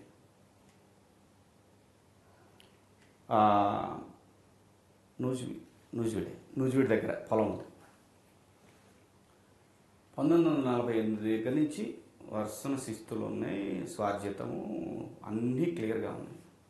ఈ మధ్య భూముల రికార్డుని గత 2-3 ఏళ్ల నుంచి కంప్యూటర్లు ఎక్కిరిస్తున్నారు. మా బంధువు భూమికి దగ్గరలో ఎండోమెంట్స్ భూమి కూడా ఉంది. ఎక్కిస్తా పక్కన ఎండోమెంట్స్ భూమి ఉంది కాబట్టి ఇది కూడా ఎండోమెంట్స్ అని కొట్టారు క్యాజువల్గా. సంవత్సరం నా మీద తిరుగుతున్నాడు. అంటే వితౌట్ చెకింగ్ ది రికార్డ్స్ వాళ్ళు చాలా క్యాజువల్గా ఎంటర్ చేస్తారు. సంవత్సరంన్నర తిరుగుతుంటే కింద ఎంఆర్ఓ దగ్గర, ఎంఆర్ఓ నుంచి ఆర్డీఓ, ఆర్డీఓ దగ్గర నుంచి జాయింట్ కలెక్టర్, జాయింట్ కలెక్టర్ దగ్గర నుంచి ఎండోమెంట్ కమిషనర్. ఏంటండి ఒక్కొక్కటి దగ్గర పోతాడు, ఎంత ఉంటుందండి వాల్యూ, నీకెందుకురా, నీకేంటి అసలు సంబంధం దాని వాల్యూతో? భూమి నీదా దేవుడిదా రెండో డిసైడ్ చేయి, సంతకం పెట్టి పంపించు, నీకేంట్రా అసలు సంబంధం? దాని వాల్యూ గురించి నీకెందుకురా? డబ్బు ₹1,00,00,000 ఉందనుకోండి, మొత్తం 5% అన్న ఇవ్వండి సార్. అంటే ఇది వ్యవస్థాగతమై చాలా సంవత్సరాలుగా ఉంది కదా, అంటే ఇటీవల ఎక్కువైందంటారా? విపరీతం, విపరీతం. But it was there for a long time, but ఇటీవల కాలంలో బాగా ఎక్కువైపోయింది. విపరీతంగా అండి. అవినీతి అనేది పరాకాష్ఠలో ఉంది సార్, ఎటువంటి సందేహం లేదు. నాయుడు గారు వాళ్ళు ఎన్ని తిట్టుకున్నా సరే నన్ను, అది నిజం. ఏ స్థాయి నుంచి అన్న తీసుకోండి మీరు, ఏ స్థాయి నుంచి ఏ స్థాయి వరకైనా సరే తాండవం ఆడుతుంది అవినీతి. ఇటువంటి స్థితిలో భారతీయ జనతా పార్టీకి బ్రహ్మరథం పట్టేవాళ్ళు వీళ్ళు గనక ప్రత్యేక హోదాని, ఏముందండి తెక్కలోళ్ళు కాకపోతే ప్రత్యేక హోదా పక్కనున్న హిమాచల్ ప్రదేశ్కి ఇచ్చినట్టు 5 సంవత్సరాలు ఇచ్చి పడేస్తే, ఆంధ్రప్రదేశ్కి సంవత్సరానికి మీరు అంటున్నారు కదా మేము అంత ప్యాకేజ్, ఏమీ లేదు, 0. నిన్న ఈనాడు పేపర్లో 3 రోజుల క్రితం ఈనాడు పేపర్లో ఒక ఆర్టికల్ వేశాడు, కరువు వస్తే ఆంధ్రప్రదేశ్కి ఇచ్చింది ఎంత అని వేశాడు. చిన్న వేశారు, కరువు వస్తే కేంద్ర సాయం ఎంత అనేది వేశారు. లక్షల కోట్లు చెప్తున్నారు వాళ్ళు. మరి ఎందుకు వేశారు ఈనాడు వాళ్ళు? నేను చెప్తున్నా కదండి, చేతులారా ఆంధ్రప్రదేశ్ని వదిలేసుకుంటున్నారు కేవలం కులాల కంపుతోటి. ఒక 3-4 ఒక 2 ఆర్ఎస్ఎస్ వాళ్ళు ఉన్నారు, ఒక 2 భారతీయ జనతా పార్టీలో ఉన్న వాళ్ళు ఉన్నారు. వీళ్ళ 4 వల్ల ఆంధ్రప్రదేశ్లో మఠాష్. అంటే కొన్ని కులాలు అధికారంలో ఉండాలనేటువంటి ఆలోచన వాళ్ళు అట్లా ఆడా కులం వాడు, ఈడీ కులం వాడు, వీళ్ళని ఎట్లయినా సరే ఇది చేయాలని, ఇది వెళ్ళిపోయి అక్కడ రామ్మాధవ్తో మాట్లాడుకోవటం, అతను ఒక గైడెన్స్ ఇవ్వటం. ఏంటండి ఇది? పాలిటిక్సా, సేవ, లేకపోతే కులాల కంప? ఈ రోజు వరకు కూడా సంస్థాగతంగా దీన్ని ఎలా నిర్మాణం చేద్దాం, ఏంటి ఆ రాష్ట్రానికి కావాల్సినటువంటి అవసరాలు ఏంటి? ఉత్తరప్రదేశ్లో అతను రుణమాఫీ చేస్తే మీరు రీషెడ్యూల్ చేశారు గవర్నమెంట్కి, ఇక్కడ ఆంధ్రప్రదేశ్లో చేస్తే వద్దంటున్నారు. చంద్రబాబు నాయుడు మా జీడిపి అసలు దేశం కన్నా ఎక్కువ ఉందని చెప్తున్నాడు. ఎవడెత్తాడండి డబ్బులు? ఏముందండి జీడిపిని? ఇది ఏదో రొయ్యలను చూసుకొని నాకు మీసాలు పెరిగిపోయినాయి అనుకుంటే ఎలాగా? ఈ రోజున నిరుడు 12,000, 13,000, 14,000, 17,000 దాకా కూడా వెళ్ళింది మిరపకాయ. ఈ రోజున అడిగేవాళ్ళు లేడు అక్కడ. ఎంఎస్పీ అంటారు. ఏది అసలు? ప్రజలకి ఏం అవసరాలు ఉన్నాయి, వాళ్ళ నిజమైన అవసరాలు ఏంటి, వాటిని తీరిస్తే చాలు. మనం ఏ డ్రామాలన్నా మనకి ఎటువంటి ఢోకా ఉండదు. ఇప్పుడు ప్రశ్నిస్తాననేటువంటి పవన్ కళ్యాణ్ మరి ఇవన్నీ ప్రశ్నించట్లేదంటారా? ఆయన వ్యక్తిగత విషయం అండి, నేనేం చెప్తాను. పవన్ కళ్యాణ్ గారు అతను ఎందుకు ప్రశ్నించలేదు, నేనేం అడుగుతాను అతన్ని? నేను ఆ పార్టీ కాదు, అతనికి సంబంధించిన వ్యక్తిని కాదు. అంటే మీరు కొన్ని పార్టీలతో కలిసి వర్క్ చేస్తున్నట్టున్నారు, అంటే ఒక ప్లాన్ కింద రావాలనేటువంటిది. రారు సార్ ఇక్కడ, రాదా? రారండి ఎవరు. ఇక్కడ ఎవరి ఈగోలు వాళ్ళకు ఉన్నాయి, ఎవరి వ్యూహాలు వాళ్ళకు ఉన్నాయి. అంటే హూ బెల్ ది క్యాట్ అన్నట్టుగా ఉందా? అంతే. ఎవరొకళ్ళు చేయి సావండరా బాబు. దారుణమైన పరిస్థితుల్లోకి వెళ్ళిపోతుంది ఆంధ్రప్రదేశ్. మీరు ఎక్కడైనా చూసుకోండి సార్, ఈ రోజున పేపర్లలో కానీ టీవీల్లో కానీ హాట్ న్యూస్ ఏదైతే, ఏ నాయకుడు ఎవరిని తిట్టాడు, ఎక్కడ ఎవడు దోచుకున్నాడు, ఎక్కడ రోడ్డు ప్రమాదం జరిగింది, ఎవరిని రేప్ చేశారు, ఏ విధంగా చిన్న పాపకి డాక్టర్ల యొక్క నిర్లక్ష్యం వల్ల ప్రాణాలు పోయినాయి తప్పితే మీకు ఎక్కడైనా. వాట్ అబౌట్ ది మీడియా అండి? అంటే మీకు ఒక సెక్షన్ ఆఫ్ మీడియా మీకు హెల్ప్ చేసింది, అంటే genuine cause. But at the same time ఒక సెక్షన్ ఆఫ్ మీడియా దీన్ని డైల్యూట్ చేయడానికి కూడా ప్రయత్నిస్తుంది అనేటువంటి ఒక వాదన కూడా ఉంది. దానికి మీరేమంటారు? ఏం చెప్పాలి సార్, నేనేం చెప్పగలను? మీకు తెలియదా? మీరు జర్నలిస్ట్గా ఉన్నారు, మీకు తెలుసు ఏం జరుగుద్దో అక్కడ, మీకు తెలుసు ఎవరెవరి ప్రయోజనాలు, ఎవరెవరి అవసరాలు. ప్రజా సమస్యలని ప్రశ్నించటం అనే రోజులు పోయినాయి. మనకేం కావాలి, మనం ఏం చేయగలం అనే పరిస్థితులు వచ్చినాయి. అంటే మీరు డెల్యూజన్మెంట్ లాంటిది ఏమైనా వచ్చిందా? అంటే నిరాశ నిస్పృహలు ఏమైనా వచ్చినాయా? అంటే మీరు ఒక స్థాయిలో పోరాటం చేశారు, అది ఒక స్థాయి వరకు తీసుకెళ్లారు, బట్ ఇప్పుడు మీ మాటలు చూస్తే కొంత నిరాశ నిస్పృహ కనపడుతుంది. నిరాశ అంటే అదే సార్, నేను చెప్తున్నాను కదా, ఒకప్పుడు పేపర్ని చూస్తే ఉచ్చబోసేవాళ్ళు పొలిటీషియన్స్, ప్రభుత్వాలు. ఈ రోజున అటువంటి పరిస్థితి లేదు. అలా ప్రశ్నించే పరిస్థితి మీడియాకి లేకుండా పోయింది. అలా ప్రశ్నించే పరిస్థితి లేదు. ఏ గుండె మీద ఎవరైనా సరే, ఏ అధిపతినైనా గుండె మీద చేసుకుని చెప్పానండి, ఒకళ్ళిద్దరు నడుపుతున్నారు. ధైర్యంగా చేద్దాము, చూద్దాము, ఒక హోప్, ఏదో చేద్దాం సమాజానికని ఇద్దరు ముగ్గురు నడుపుతున్నారు. అది సరిపోదండి. మీడియా మొత్తం ఒకటి అవ్వాలి. ఏం చేస్తాడండి వాడు రాజకీయ నాయకుడు? మీడియా అనేది ఒక నిజంగా కనపడని దేవుడు ప్రజలకి. వాళ్ళ అవసరాలు, వాళ్ళకి కావాల్సిన సహాయాల గురించి గళమెత్తగలిగినటువంటి ఒక మీడియాని గొంతు నొక్కేస్తూ ఉంటే ప్రభుత్వాలు అచేతనంగా పడిపోతున్నాయి. ఎవరిని అనాలి? ఎవరిననే హక్కు నాకు ఎక్కడుంది? నేను ఓటేసాను కాబట్టి రాజకీయ నాయకుడిని తిడుతున్నా. మీడియా గురించి మాట్లాడే హక్కు నాకేముంది? సరే శివాజీ గారు, అంటే మీ అటరెన్సెస్ ఏదైతే, అంటే మీరు పబ్లిక్ని ఉద్దేశించి మాట్లాడుతున్న దాంట్లో మీరు స్లోగా మీ వాయిస్ కానివ్వండి, కొంత రీఅలైన్మెంట్ టువర్డ్స్ వైఎస్ఆర్సీపీకి అనుకూలంగా వెళ్తుంది అని అనుకోవచ్చా? అంటే ఇప్పుడు ప్రశ్నించేటప్పుడు వాళ్ళు ప్రశ్నించేది నేను ప్రశ్నించేది ఒకటైనప్పుడు, ఇప్పుడు నిన్న పవన్ కళ్యాణ్ గారిని ఇలాగనే అన్నారు, వైఎస్ఆర్సీపీ వైపు అడుగులేసి ఏది సోషల్ మీడియా వచ్చేసింది. అంటే మీరు అంటే అట్లా కదండి, ఇప్పుడు మీరు చెప్పిన దాంట్లో ఒకటి ఉన్నది. ఎందుకంటే ప్రధాన ప్రతిపక్షం యొక్క ఇమేజ్ని దెబ్బతీయటానికి రూలింగ్ పార్టీ పదే పదే ఆ నాయకుడి మీద, పార్టీ మీద అనేక విమర్శలు చేస్తున్నారు. Let me complete sir. చేస్తున్నారు. ఆ ప్రాసెస్లో 1,00,000 కోట్లు తిన్నారు, 1,00,000 కోట్లు తిన్నారని ఇంకా ఇవన్నీ చెప్తున్నారు. దాన్ని మీరు చాలా ఒక రకంగా సటిల్గా చెప్పారు. అంటే ఆయనని మీరు క్వశ్చన్ చేస్తున్నారు. వాట్ అబౌట్ యూ అనే దీంట్లో కూడా మీరు కొంత జగన్మోహన్ రెడ్డి గారిని మీరు కొంత బ్యాక్ చేసినట్టుగా అనిపించింది. అంటే దాన్ని కొంచెం ఎలాబరేట్ చేయగలరా? ఇప్పుడు జగన్మోహన్ రెడ్డి గారు దొంగ, దోచుకున్నాడు, మీ దగ్గర సాక్ష్యాలు ఉన్నాయి, లోపల పడేయండి. ఏంది గోల? మాట్లాడితే ఓపెన్ చేస్తే టీవీ పెట్టినా, పేపర్ చూసినా, అసెంబ్లీలోకి వెళ్ళినా, నువ్వు దొంగ, నువ్వు మాట్లాడేది, నువ్వు దొంగ, నువ్వు మాట్లాడేది. మీరు ప్రజల్ని ఏం గౌరవిస్తున్నారు? ప్రతిపక్ష నాయకుడికి ఎన్నుకున్నారా ప్రజలు అతన్ని గౌరవించరండి మీరు. ప్రతిపక్ష నాయకుడు ప్రజల తరఫున ఉంటాడు. అతన్ని గౌరవించకుండా మీరు అతను దొంగ, దుర్మార్గుడు, దోచేసుకున్నాడు, లోపల పడేయండి. అయితే సాక్ష్యాలు ఉంటే చూపించండి, సాక్ష్యాలతో లోపల పడేయండి సార్. కోర్టులో ఉన్నప్పుడు మీరు ఎలా మాట్లాడతారు? అతను మా తరఫున మాట్లాడాలి, అతని గౌరవం ఇవ్వండి ఫస్ట్. అతను ప్రశ్నించే హక్కు ఉంది శాసనసభలో. మీరు అతన్ని, నీకు అసలేం లేదు, నువ్వు దొంగవి, నువ్వు 1,00,000 కోట్లు దోచుకున్నావు, నీకు ప్యాలెస్లు ఉన్నాయి. మరి మీరు చేసింది ఏంటి? ఇక్కడ మీరు కట్టలేదా? మీరు కడితే ఇల్లు, అతను కడితే ప్యాలెసా? ఇప్పుడు ఈ రోజున మంత్రివర్గం తీసుకున్నా సరే, కులాల వారిగా తీసుకుంటే ఏ కులానికి ఎన్ని రావాలా? దళితులకు ఎన్ని రావాలా? ముస్లిమ్స్ లేరా రాష్ట్రంలో? ముస్లిమ్స్కి రావా? మిగతా కులాలకు రావా? బాబు వస్తే జాబ్ వస్తే ఎవరికి వచ్చింది? ఏమి ఇవ్వగలిగారు మీరు? ఇదే ప్రశ్న అతనేస్తే నేనేస్తున్నాను, అతను కూడా అడుగుతాడు, నువ్వు వైఎస్ఆర్సీపీ అంటారు.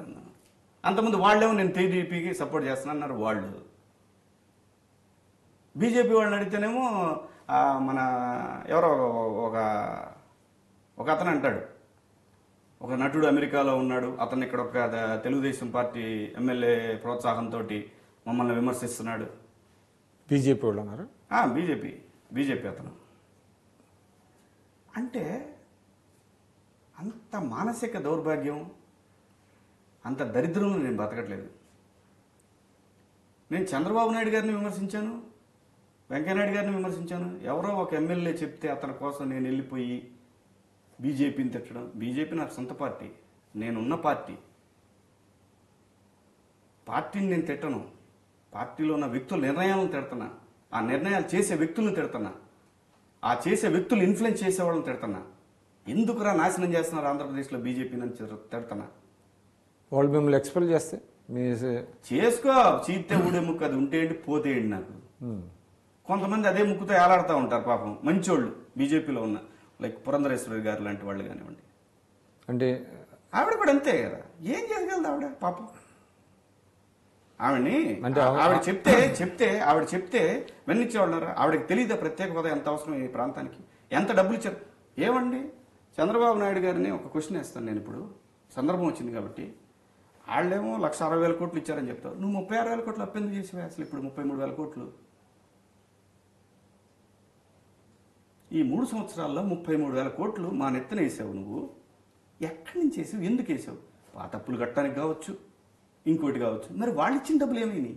వాళ్ళు ఇచ్చారంట కదా ప్యాకేజీ, పొట్లం లడ్డూలు, పాచిపోయిన లడ్డూలు, పవన్ కళ్యాణ్ గారు చెప్పినట్టు. ఏమైనాయి అన్నీ అసలు? ఒక గ్రాఫికల్ నేను ఈ మధ్య చూస్తున్నా. మీరు అంటే సీఎం కోర్ డాష్ బోర్డ్ అనేటువంటిది ఒకటి ఉందండి, తెలుసు నాకు. అది మీరు చూస్తున్నారా? చూస్తున్నాను.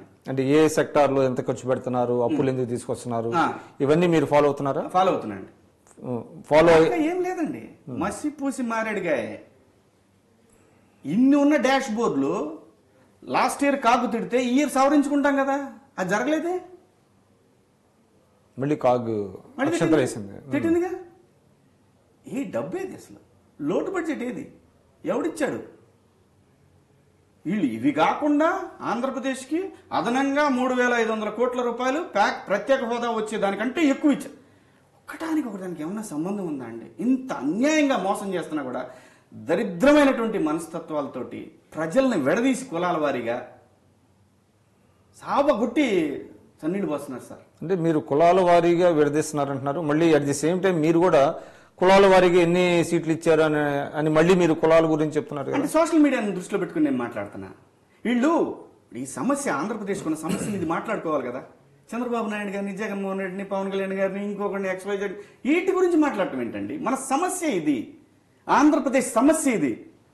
మీరు ఆ ముఖ్యమంత్రి డాష్ బోర్డులోకి పోండి, మీరు ఆ ముఖ్యమంత్రి మన ఇరిగేషన్ పథకాల్లోకి వెళ్ళండి, ఆ పంచాయతీరాజ్ పథకాల్లోకి వెళ్ళండి, వీళ్ళందరినీ తిట్టడం పక్కన పెట్టండి. అసలు ఆంధ్రప్రదేశ్కి ఉన్న సమస్య ఏంటో దాంట్లోకి వెళ్ళండి. దాంట్లోకి వెళ్ళరంటారా? కులాల్లోకి వెళ్తారంటారా బాబు?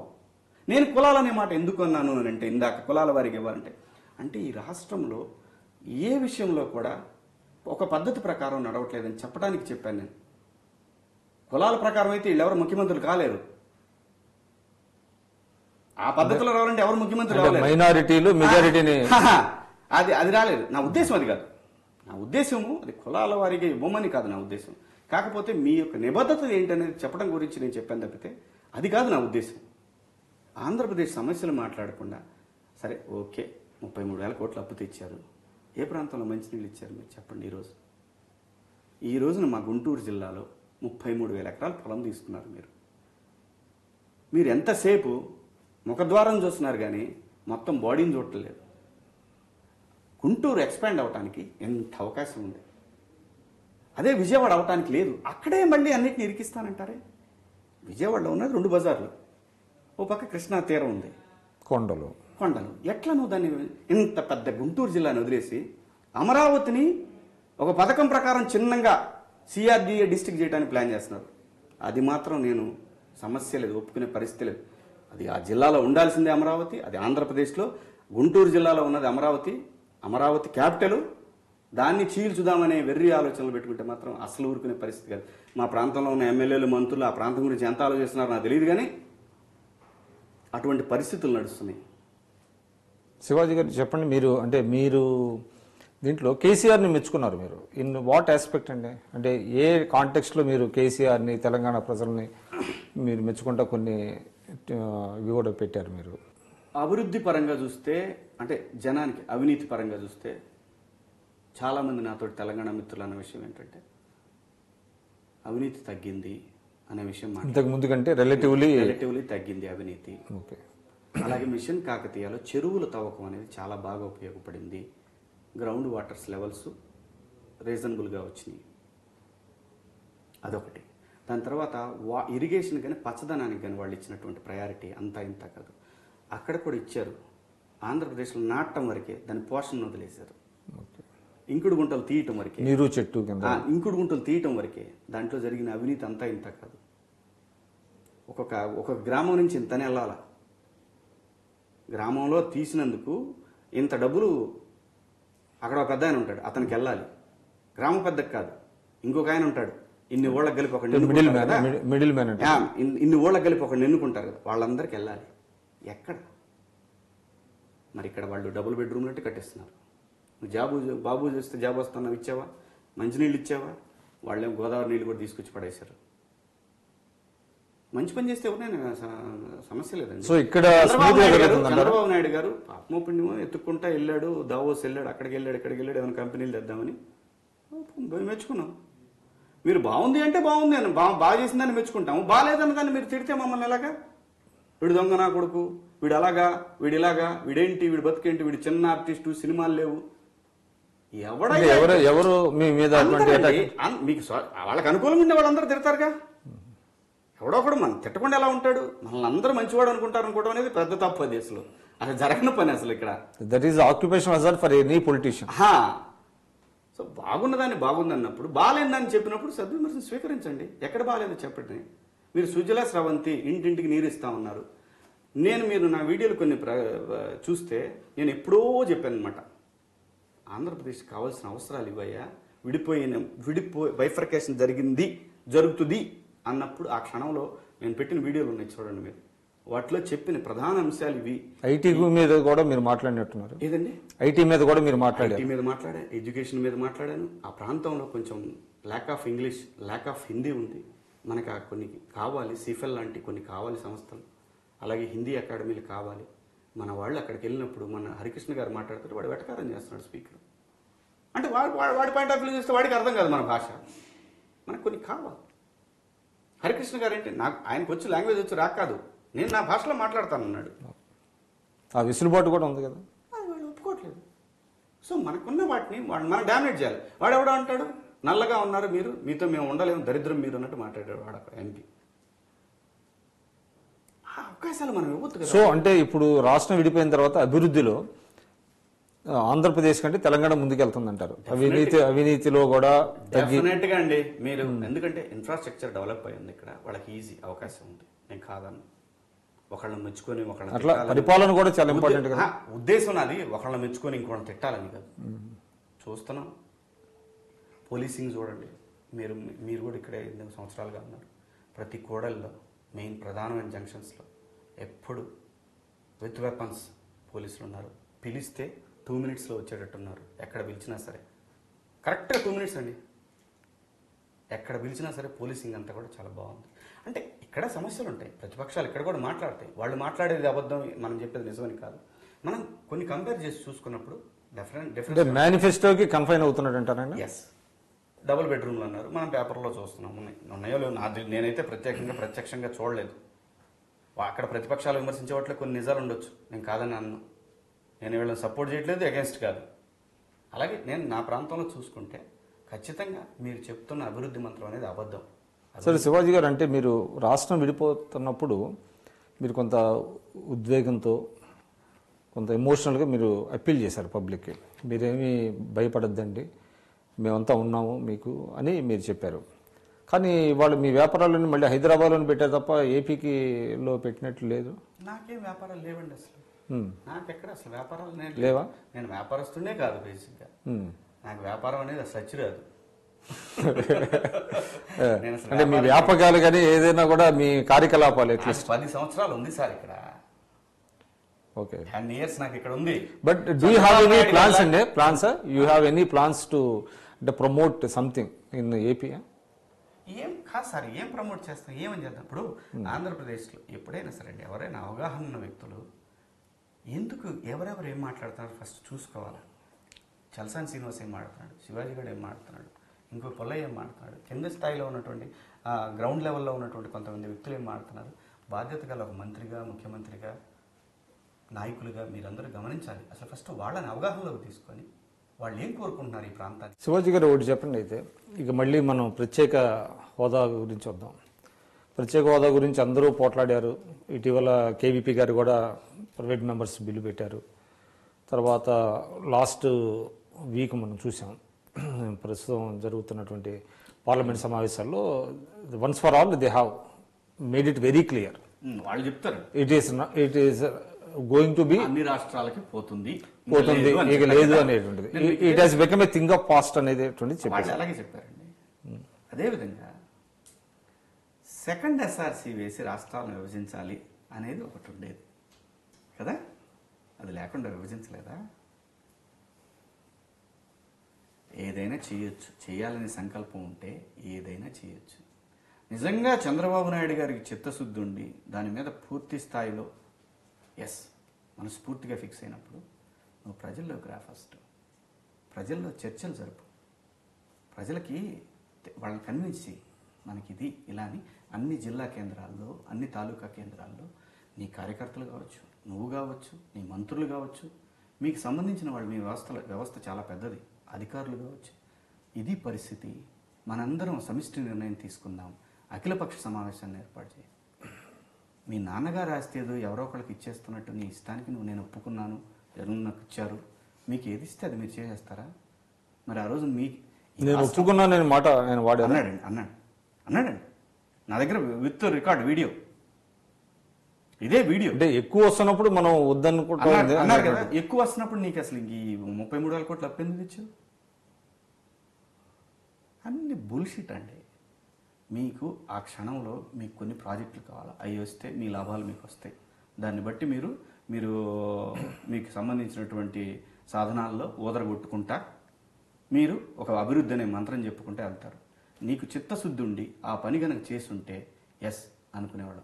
ఈ రోజు కూడా చట్టబద్ధత వచ్చిందని చెప్పి వెంకయ్యనాయుడు గారు ఎంత నిస్సిగ్గుగా విజయవాడలో, నెల్లూరులో సన్మానాలు మీ పార్టీ వాళ్ళే చేశారు కదా. అదే చెప్తున్నా, ఎవరు చేయరు, ఆయనే చేయించుకుంటాడు. ఇవన్నీ నేను ఓపెన్గా చెప్తున్నా అండి. ఆయనకి ఎవరు సన్మానం చేయరండి, ఆయనకు కావాలి చేయించుకుంటాడు. చచ్చినట్టు చేయాల్సి వస్తుంది, చచ్చినట్టు చేయాలి. నేను ఓపెన్గా చెప్తున్నాను సార్, వెంకయ్యనాయుడు గారిని నేను అభిమానించే ఆయనతోటి కలిసి నడిచాను నేను. వెంకయ్యనాయుడు గారికి ఎందుకు సన్మానం చేయాలండి మనం చెప్పండి మీరు? గజారోహణ ఒక ర్యాలీలు పెట్టారు, ఎందుకు? ఏం చేశారు మీరు? చట్టబద్ధత కల్పించారా దానికి? నిజమా? అది తీసుకురా, చట్టబద్ధత కల్పించింది.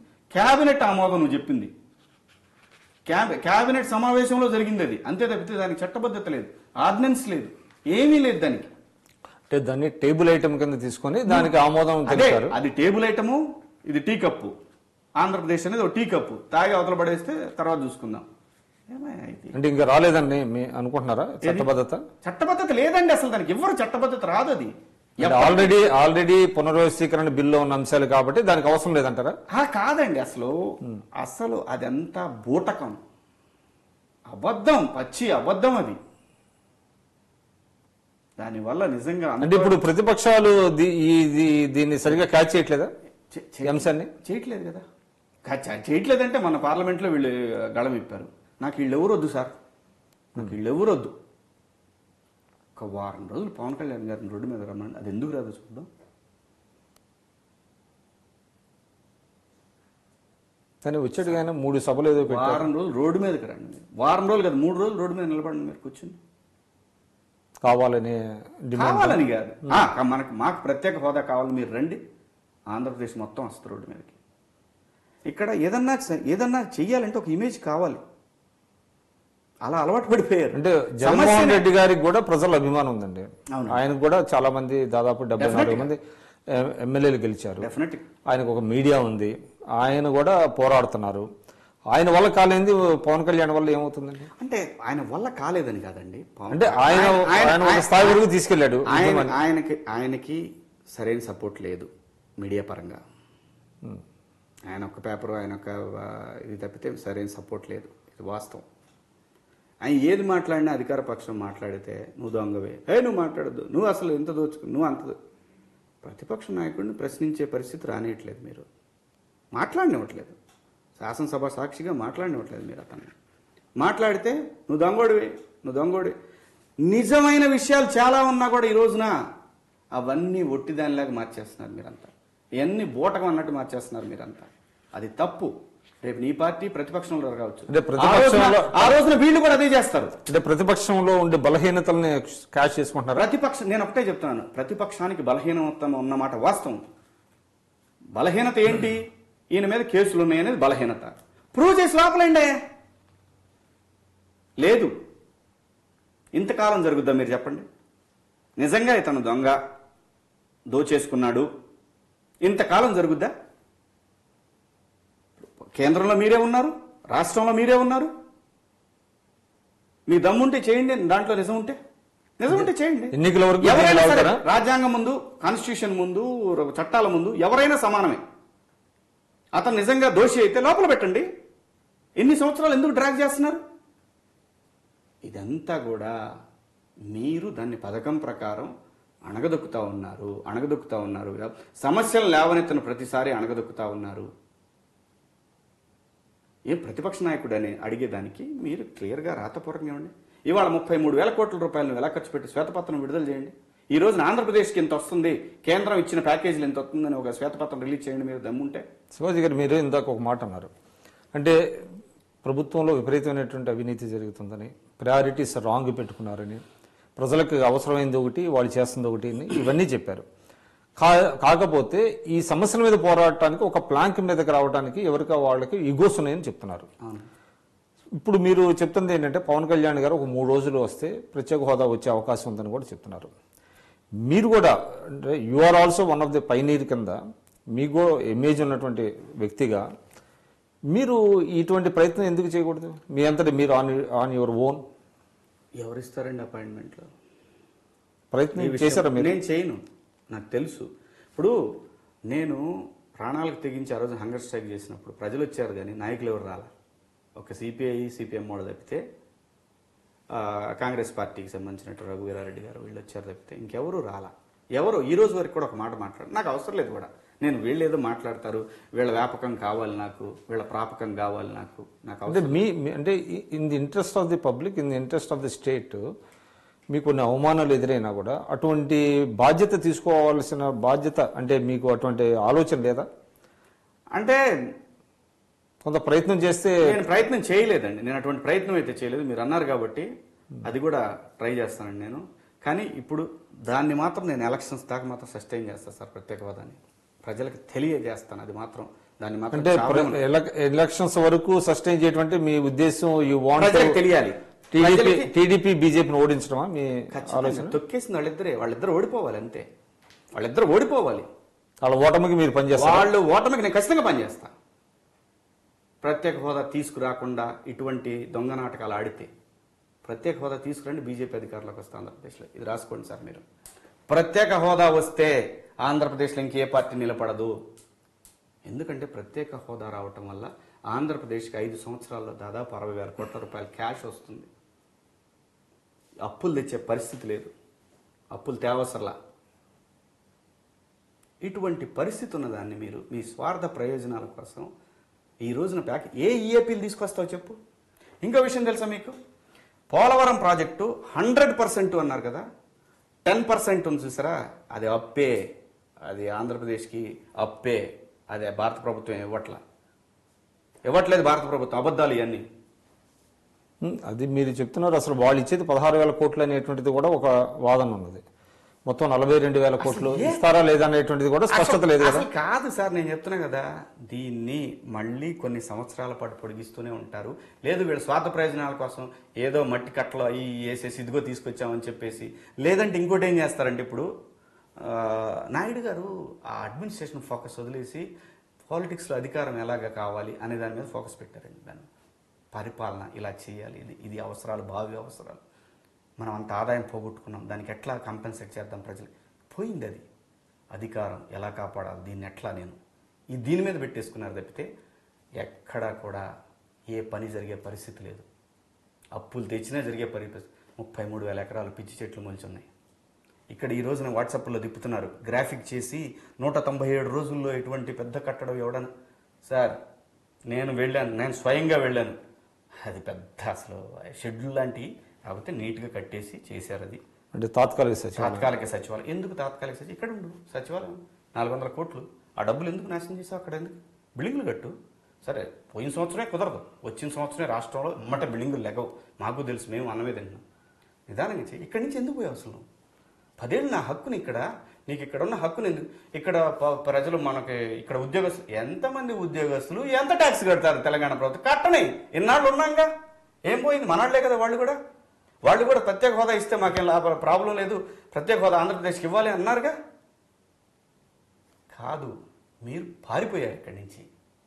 మీకు భయం వేసి పారిపోయి దాన్ని అలా మలిపేసి, నేను ఇవాళ నా మీద చాలా పెద్ద దాడులు చేస్తారు ఈ మాటలు విన్నాక. భయపడేవాడిని కాదు నేను నిజం చచ్చిపోయే వరకు నిజం మాట్లాడుతూనే ఉంటాను. ఎవడు ఏమన్నా అనుకోనివ్వండి, నాకు అనవసరం.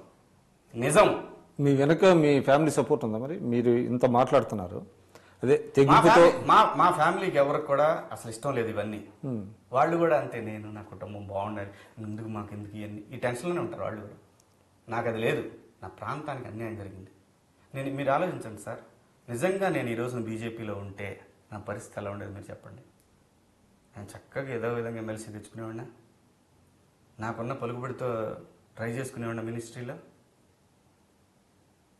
జాగ్రత్తగా, లేకపోతే ఏమైనా కాంట్రాక్ట్లు ఎవరో ఒకరు మీలాంటి వాళ్ళకి పనులు చేసి పెట్టుకునేవాడినా, చక్కబెట్టుకునేవాడు కదా నేను. ఘోరమైన ఒక జనరేషన్కి జరిగిన అవమానం సార్ ఇది. ఆంధ్రప్రదేశ్ విడిపోవటం అనేది ఒక జనరేషన్కి జరిగినటువంటి ఆంధ్ర ప్రాంత నాయకులు చేసినటువంటి ఒక అవమానం ఇది. ఆ అవమానాన్ని తట్టుకోలేక, ఆ అవమానాన్ని రోజు నిద్ర పట్టక, నాకు చేతనైనంత వరకు చేద్దాము, కడ వరకు నాకు చేతనైనంత వరకు చేద్దాము, ఆ తర్వాత ఏం జరుగుద్దో భగవంతుడు. ఇప్పుడు ఎవరో కనుక్కుంటే, ఈరోజు మనం టీవీ చూస్తున్నాం, ఎవరో కనుక్కుంటే మన ఇద్దరం కూర్చొని ఇక్కడ ఇంటర్వ్యూలు చేస్తున్నాం. టెక్నాలజీ ఎవడో లైట్ తయారు చేస్తే మనందరం వాడుకుంటున్నామే. మన వెనకాలోళ్ళు కదా, మన జనరేషన్స్ కదా, మన ముందు జనరేషన్స్ కదా. రేపు మనం వచ్చే పిల్లలకి ఏమిస్తావు నువ్వు? ఆంధ్ర ప్రాంతంలో ప్రజలకి స్కూళ్ళు ఉన్నాయా? బాగున్నాయా స్కూళ్ళు? మన స్కూళ్ళు ఒక్కొక్క స్కూల్కి 2 ఎకరాలు, 3 ఎకరాలు, 4 ఎకరాల భూములు ఉన్నాయి. ప్లే గ్రౌండ్స్ ఉన్నాయా? ఈ రోజున ఆటలు ఉన్నాయా ఎక్కడన్నా? ఈ రోజున పిల్లలకి సరైనటువంటి వైద్యం అందుతుందా ఎక్కడన్నా? ఏ హాస్పిటల్లో అయినా సరే. మీకు ఒక చిన్న క్యాలిక్యులేషన్ చెప్తాను సార్, ఇది ప్రభుత్వం దగ్గర ఉన్న లెక్కలే. మందుకి ప్రజలు కోల్పోతున్న డబ్బు 20,000 కోట్లు ఆంధ్రప్రదేశ్లో. జస్ట్ ఆంధ్రప్రదేశ్ 13 జిల్లాలు అంటారా? మందు వ్యాపారం 20,000 కోట్లు. సెల్ ఫోన్, మనం వాడే సెల్ ఫోను 10,000 కోట్ల రూపాయలు బిల్లులు. వీటన్నిటికన్నా 30-40 వేల కోట్ల రూపాయలు ఏంటో తెలుసా సార్ మీకు? డయాగ్నోస్టిక్ సెంటర్స్, ప్రతిరోజు రక్త పరీక్షలు, ఆ పరీక్షలు, ఈ పరీక్షలు, ఇవన్నీ. ఇటు బాధ్యత మొత్తం ప్రభుత్వాన్ని సార్. హెల్త్ కేర్ అనేది ప్రభుత్వం బాధ్యత. కానీ ప్రజలు ప్రభుత్వాల మీద నమ్మకం లేక, గవర్నమెంట్ ఆసుపత్రుల్లో సౌకర్యాలు లేక ఈ రోజున ప్రైవేట్ డయాగ్నోస్టిక్ సెంటర్ల మీద ఆధారపడదు. అట్లీస్ట్ ఉన్నాయి ఏదో ఒకటి, ప్రైవేట్ వాళ్ళు నేనేం అంటలేదు, కనీసం సౌకర్యాలు కల్పించారు వాళ్ళు. ప్రభుత్వాలకి ఈ రోజు కూడా ఒక ఎంఆర్ఐ స్కానర్లు ఉండవు. ఎంత వస్తాయండి అది? మీరు తినే వేల కోట్ల రూపాయలు అవి ఎంత అవుతాయి? ఎక్కడన్నా ప్రాథమిక అవసరాలు, మనిషికి కావాల్సిన మినిమం నీడ్స్, ఒక మంచి సరైన ఆసుపత్రి, ఒక సరైనటువంటి పాఠశాల, ఒక సరైనటువంటి వాటర్, సరైన రోడ్లు, ఈ 4 ఇస్తే ప్రజలు వాళ్ళ బతుకు వాళ్ళు హ్యాపీగా చేస్తారు. కానీ తెలుగుదేశం వాదన ఏమిటంటే, మీరు కనుక కంపేర్ చేస్తే గతంలో ఉండే ప్రభుత్వాలకి మా ప్రభుత్వానికి మేమే గొప్పగా చేసామని చెప్తున్నారు. అటువంటి కంపారిజన్లకి వెళ్ళే ఉద్దేశం మీకుందా? అసలు కంపారిజన్ ఏంటయ్యా? నువ్వు కంపారిజన్ అంటే వాడికన్నా నేను బాగా చేశాను కంపారిజన్ ఏంటి అసలు? నీకు ప్రజలు నాకు మంచి పరిపాలన అందించమని ఇచ్చారు నీకు అధికారం, దాని గురించి మాట్లాడు. నేను వాడికన్నా తక్కువ తిన్నాను, నేను వాడు అంత తింటే నేను ఏమన్నా కొన్ని తిన్నాను? లేకపోతే ఎలక్షన్లో మీరు ఎక్కడ ఖర్చు పెడుతున్నారా? ఏ రాజకీయ నాయకుడైనా దాన్ని ప్రజలు ప్రశ్నించట్లా. మా అవసరాలు కొద్దిగా ఉన్నాయిరా, వాటిని తీర్చంటారా బాబు అంటే వాటిని వదిలేసి. అంటే ఇది మీరు చెప్పేదండి, అంటే ఒక ఐడియలిస్టిక్ సొసైటీ కావాలనేటువంటిది మీరే కావాలి సార్ సమాజానికి. కానీ ఇప్పుడున్నటువంటి రాజకీయ పార్టీలు కానివ్వండి, అంటే మీరు చెప్పారు తెలుగుదేశాన్ని ఓడించడం నా జయం అన్నట్టుగా మీరు మాట్లాడుతున్నారు. ఏది ప్రత్యేక హోదాను వ్యతిరేకిస్తే ఏదైనా కూడా what ever it is, you want to ensure TDP's defeat. BJP also TDP BJP combined in the coming elections. But who is the better alternative? ఇది ఎవడైతే దీన్ని ఎత్తుకుంటాడో వాడే బెటర్ ఆల్టర్నేటివ్. వాడికి తెలుసు దీంట్లో ఏముందో సమస్య. ఇది ఎవడైతే ప్రత్యేక హోదాను ఎత్తుకుంటాడో అతనికి తెలుసు ఈ సమస్య, దీంట్లో ఉన్నటువంటి దమ్మేంటో తెలుసు. అంటే మన రాష్ట్రానికి ఆంధ్రప్రదేశ్ సంబంధించి ప్రధాన ప్రతిపక్షం వైఎస్ఆర్సీపీ ఉందండి. వైఎస్ఆర్సీపీ తెలుగుదేశం ఓడిపోతే అధికారంలోకి రావాల్సింది వైఎస్ఆర్సీపీ. జనసేన రావచ్చు, లేదంటే ఇంకొక రేపు పొద్దున కొన్ని వర్గాలు రావచ్చు, ఎవరైనా రావచ్చు. లేదంటే ఇదే తెలుగుదేశం పార్టీ లేదు పొరపాటు జరిగింది మనకని చెప్పి రియలైజ్ అయ్యి భారతీయ జనతా పార్టీ ప్రత్యేక హోదా ఇవ్వచ్చు. రేపు పొద్దున అన్ని వచ్చేసి మనకి ఇది ఒక్కటి మిగిలిపోయింది, అసలు వీళ్ళకి ప్రత్యేక హోదా ఇస్తే మన చేతిలోకి వచ్చేదేమనే ఆలోచన రావచ్చు. అది వాస్తవం. ప్రత్యేక హోదా వచ్చిన మరుక్షణం ఈ ప్రాంతంలో వేరే పార్టీలు ఉండవు, అది వచ్చేస్తుంది. ఇది మాత్రం నిజమండి. అంటే 2019 లోపు ప్రత్యేక హోదా వస్తుందంటారా? వస్తే మాత్రం ఈ రోజు కూడా చెప్తున్నాను నేను ఆల్రెడీ మొన్న కూడా లెటర్ రాశా పార్టీ అధ్యక్షుడికి, కాన్సన్ట్రేట్ చేయండి దీని మీద. ఇది వస్తే బీజేపీ ఖచ్చితంగా అధికారంలోకి వస్తే ఆంధ్రప్రదేశ్లో.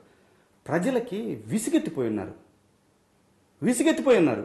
కానీ ఉన్నట్లో ఇప్పుడు ఒక గంపలో వంకాయలు ఉన్నాయండి, కుళ్ళిపోయిన వంకాయలు, పుచ్చు వంకాయలు ఉన్నాయి. పుచ్చు వంకాయల్లోంచి పుచ్చు వరకు తీసేసి ఉన్న వంకాయ వాడుకుందామని అంతే తప్పితే ఫ్రెష్ వంకాయ కనపట్ల.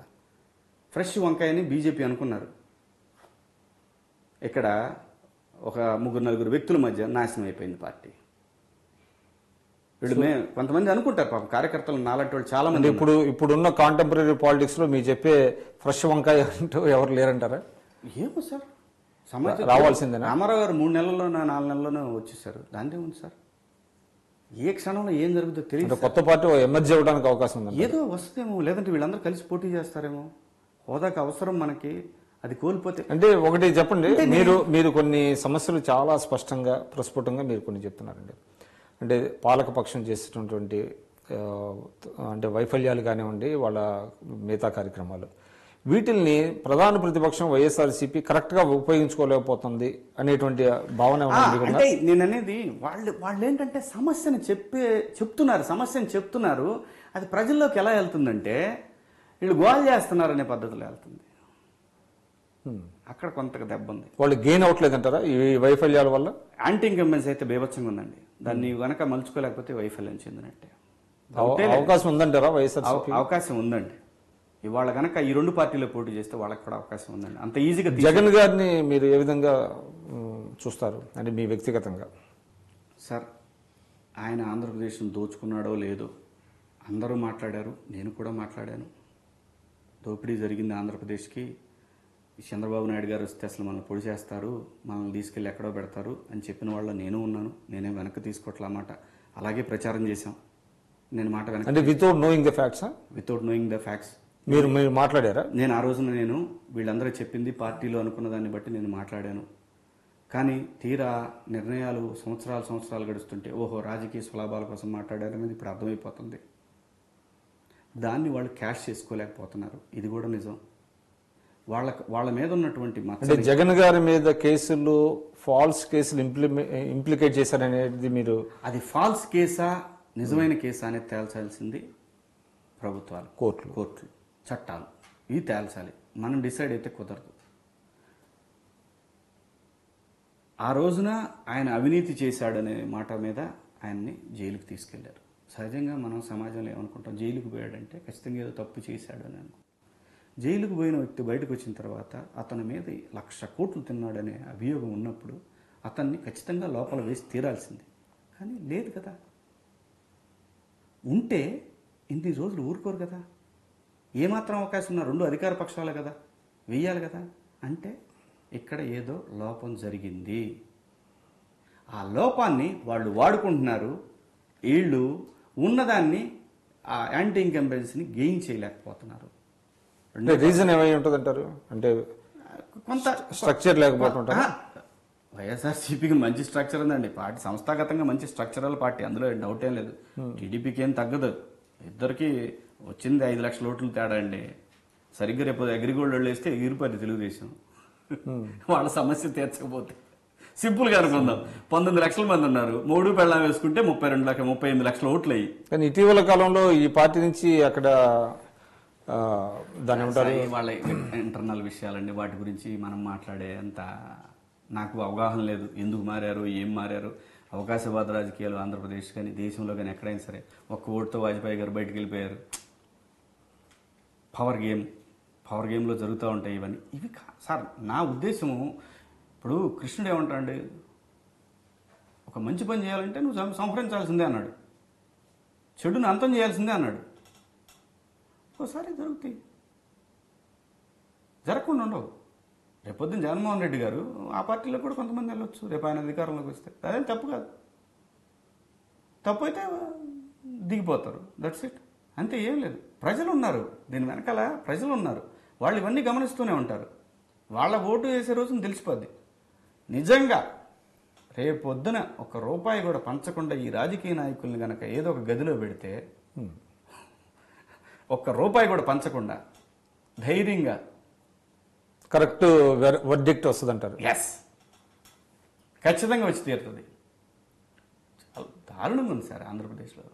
నేను తిరిగాను, గత నెల రోజులుగా నేను తిరుగుతూనే ఉన్నాను. ఎక్కడ పట్టినా సరే, ఎక్కడ పట్టినా ఒక చిన్న కార్యక్రమం జరిగింది ఈ ప్రాంతంలో, ఇది భలే వచ్చింది, మనం సపరేట్ అయిపోయి విడిపోయి ఇక్కడ వచ్చాక భలే జరిగింది మనకి అనేది ఎక్కడ కనపడలేదు.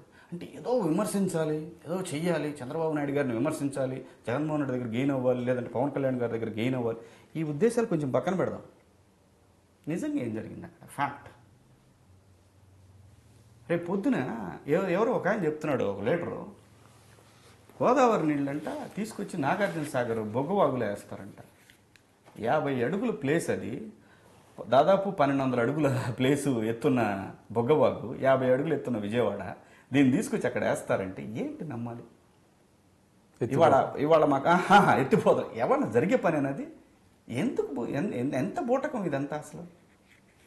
చక్కగా మాకు బ్రహ్మాండంగా నీళ్ళు వచ్చాయండి నర్సరావుపేటకి, అసలు ఏ రోజు కరువు లేదండి నీళ్ళకి, మంచి నీళ్ళు.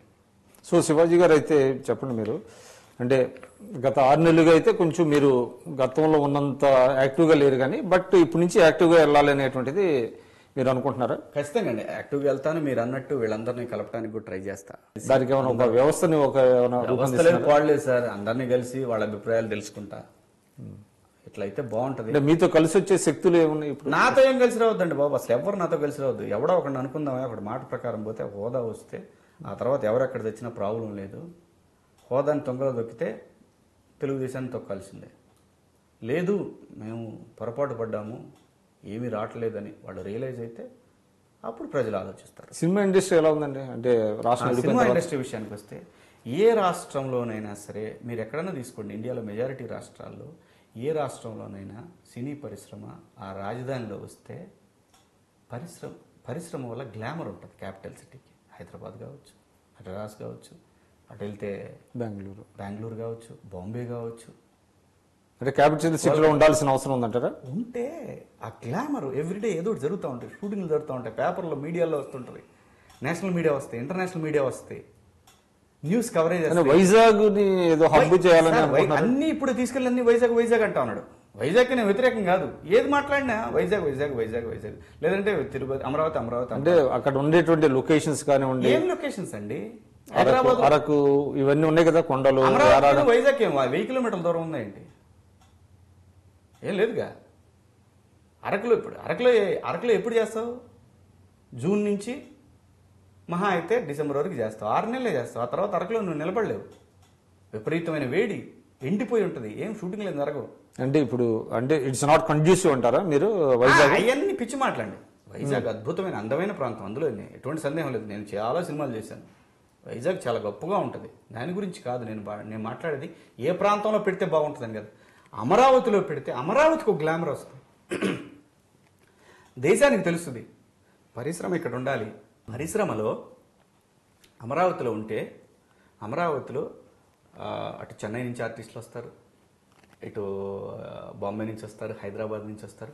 కొంత సందడి, కొంత వ్యాపారం పెరుగుద్ది. లోకల్గా అంటే కనెక్టివిటీ బెటర్గా ఉంది.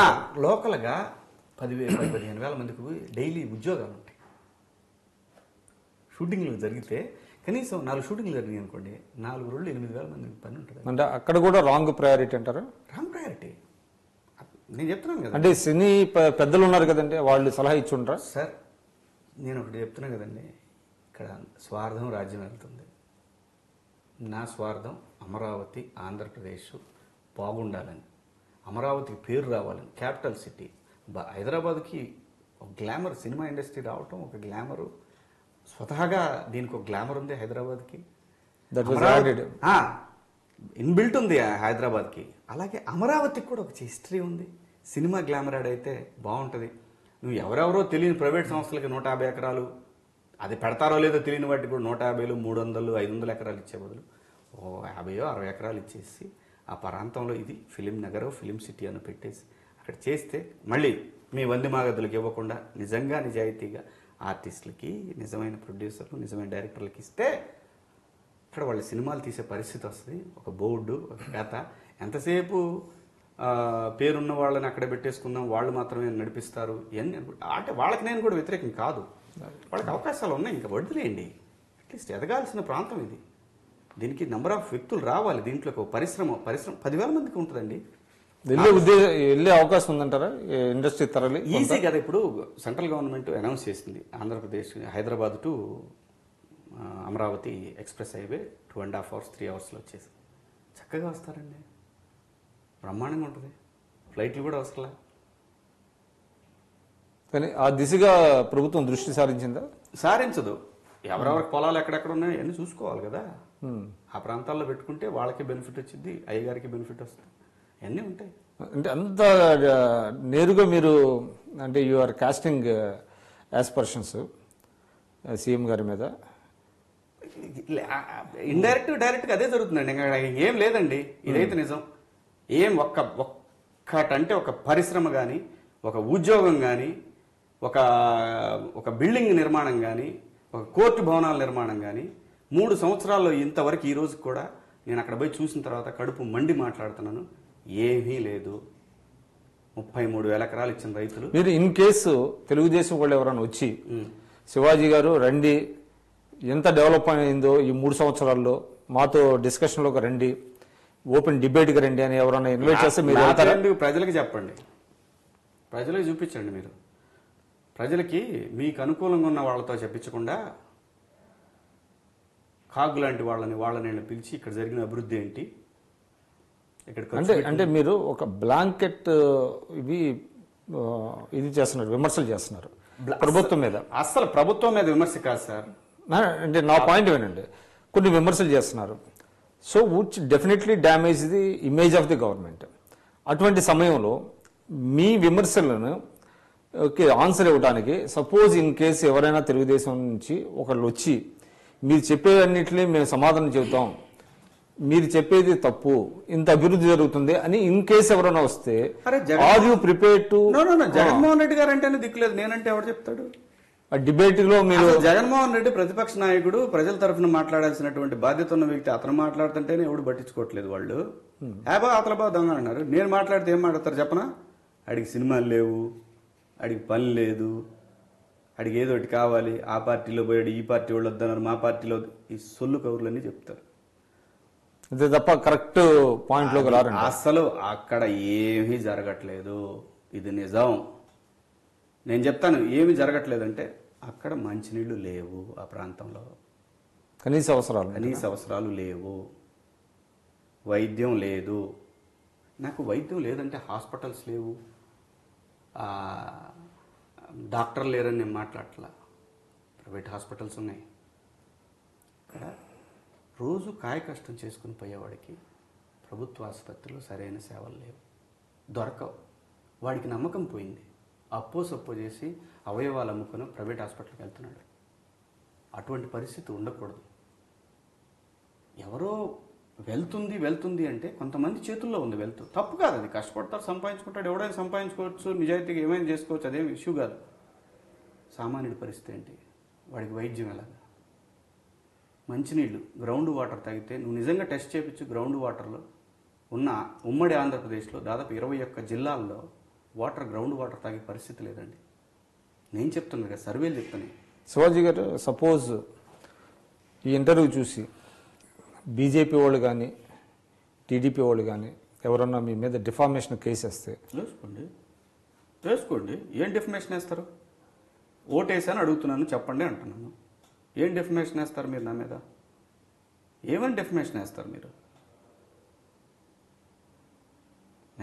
So you are prepared to face any consequences? నేను నిజం మాట్లాడుతున్నానండి. నాకు తెలిసింది నేను మాట్లాడుతున్నాను. మీరు నాకు బాగా చెప్తానా, ప్రజలకు బాగా చెప్తానా? నేను మీకు ఓటేసాను కాబట్టి ఇవన్నీ అడుగుతున్నా. మీరు నా మీద ఏం డిఫమేషన్ వేస్తారు? ఏముంది డిఫమేషన్ వేయటానికి ఇక్కడ? నేను అడుగుతున్నాను, నువ్వు సుజలా స్రవంతి అని మేనిఫెస్టోలో పెట్టావు, ఇచ్చావా అని అడుగుతాను. మా ఇంటికి రాలేదు నీళ్ళు అని అడుగుతాను. తెచ్చావా? బాబు వస్తే జాబ్ వస్తే అని చెప్పావు. మా ఊర్లో చాలామంది పిల్లలు ఉన్నారు, వాళ్ళకి ఎవరికి జాబులు లేక తిరుగుతున్నారు అన్నాను. చూపిస్తా, తీసుకొచ్చి ఇస్తావా? ప్రతి నిరుద్యోగ యువకుడికి భృతి ఇస్తానన్నావు, భృతి ఇస్తావా? నువ్వు వస్తే కాపులకు రిజర్వేషన్ ఇస్తానన్నావు, కాపులకు రిజర్వేషన్ ఇచ్చావా? సో ఒకటి చెప్పండి. నేను మేనిఫెస్టో నేను అడుగుతున్నా ప్రజలకి. నా మేనిఫెస్టో, ఈ మేనిఫెస్టో చూపించి భారతీయ జనతా పార్టీ కూడా ప్రత్యేక హోదా ఇస్తానని చెప్పి చూపించింది కాబట్టి ఈరోజు భారతీయ జనతా పార్టీని ప్రశ్నిస్తున్నాను. ఇందులో నేను అడిగిన తప్పే ఉంది ఇందులో అసలు? అవినీతి అని అంటే నేను తీసుకొస్తా ఆ వ్యక్తిని ఈ రోజున 40 ఎకరాల భూమిని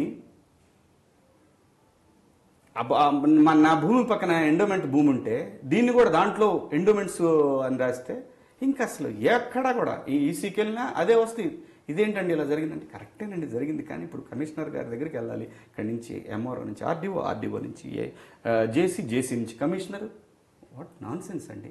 నా దగ్గర శిస్తులు ఉన్నాయి, అన్నీ ఉన్నాయి, పన్నులు కట్టినవి ఉన్నాయి, ప్రతి ఒక్కటి ఉంది. నిజమేనండి, మీదేనండి, కానీ మనం దాని ప్రొసీజర్ ప్రకారం ఎంత ఉంటుంది ఏంటి? నీకెందుకు రా అసలు వాల్యూ ఎంత ఉంటే? నీ గవర్నమెంట్ ప్రజలు డబ్బు జీతం చెల్లిస్తున్నారు కదరా నీకేం సంబంధం అతని ల్యాండ్ వాల్యూ తోటి? అతను బాకీ ఉన్నాడా పన్నులు కట్టించుకో, 200% ఏమీ లేకుండా ఏదో గొప్పగా జరిగిపోతా ఉంది అని అంటే ఎట్లా కుదురుతుంది? ఎంతసేపు మసిపూసి మారేడుకాయ చేయగలుగుతారు మీరు? సార్ అడిగితే ఫైనల్గా చెప్పండి, what is your future course of action?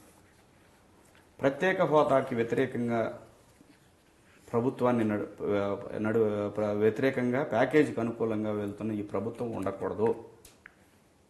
అది అంతే నా నినాదం. నేను ఎలాగైతే ఊరూరు ఇల్లు తిరిగి అడిగిన ఓట్లు అలాగే ఊరూరు ఇల్లు. అంటే సెంటర్లో కూడా మార్పు రావాలి కదా?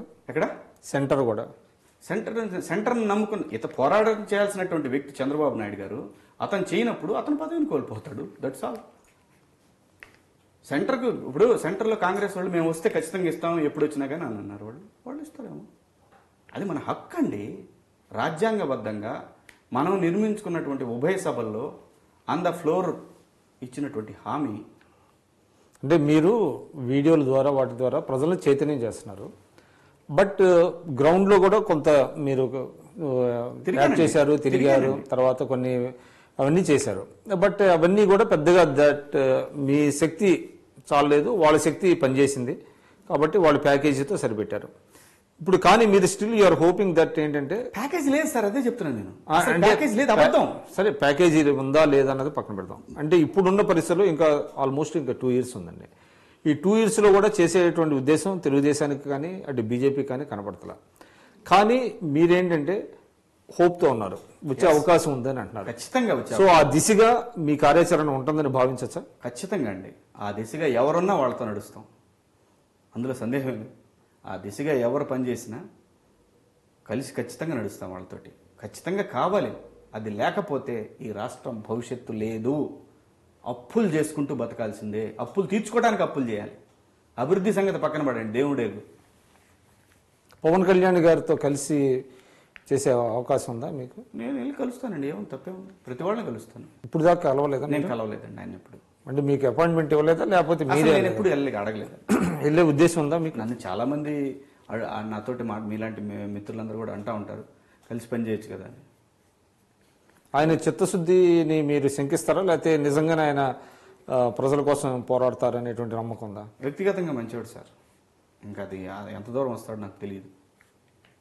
పర్సనల్ విషయం కదా అది, తన వ్యక్తిగత విషయం. వెళ్ళాలా వద్దా, ఎంతవరకు వెళ్ళాలి, ట్వీట్లతో ఆగాల జనంలో, ఆయన వ్యక్తిగత విషయం. ఓకే, దాన్ని విమర్శించే హక్కు నాకు లేదు. ఎందుకంటే ఆయనకి నేను ఓటు వేయలే. ఓటు వేస్తే ఖచ్చితంగా అడుగుతా.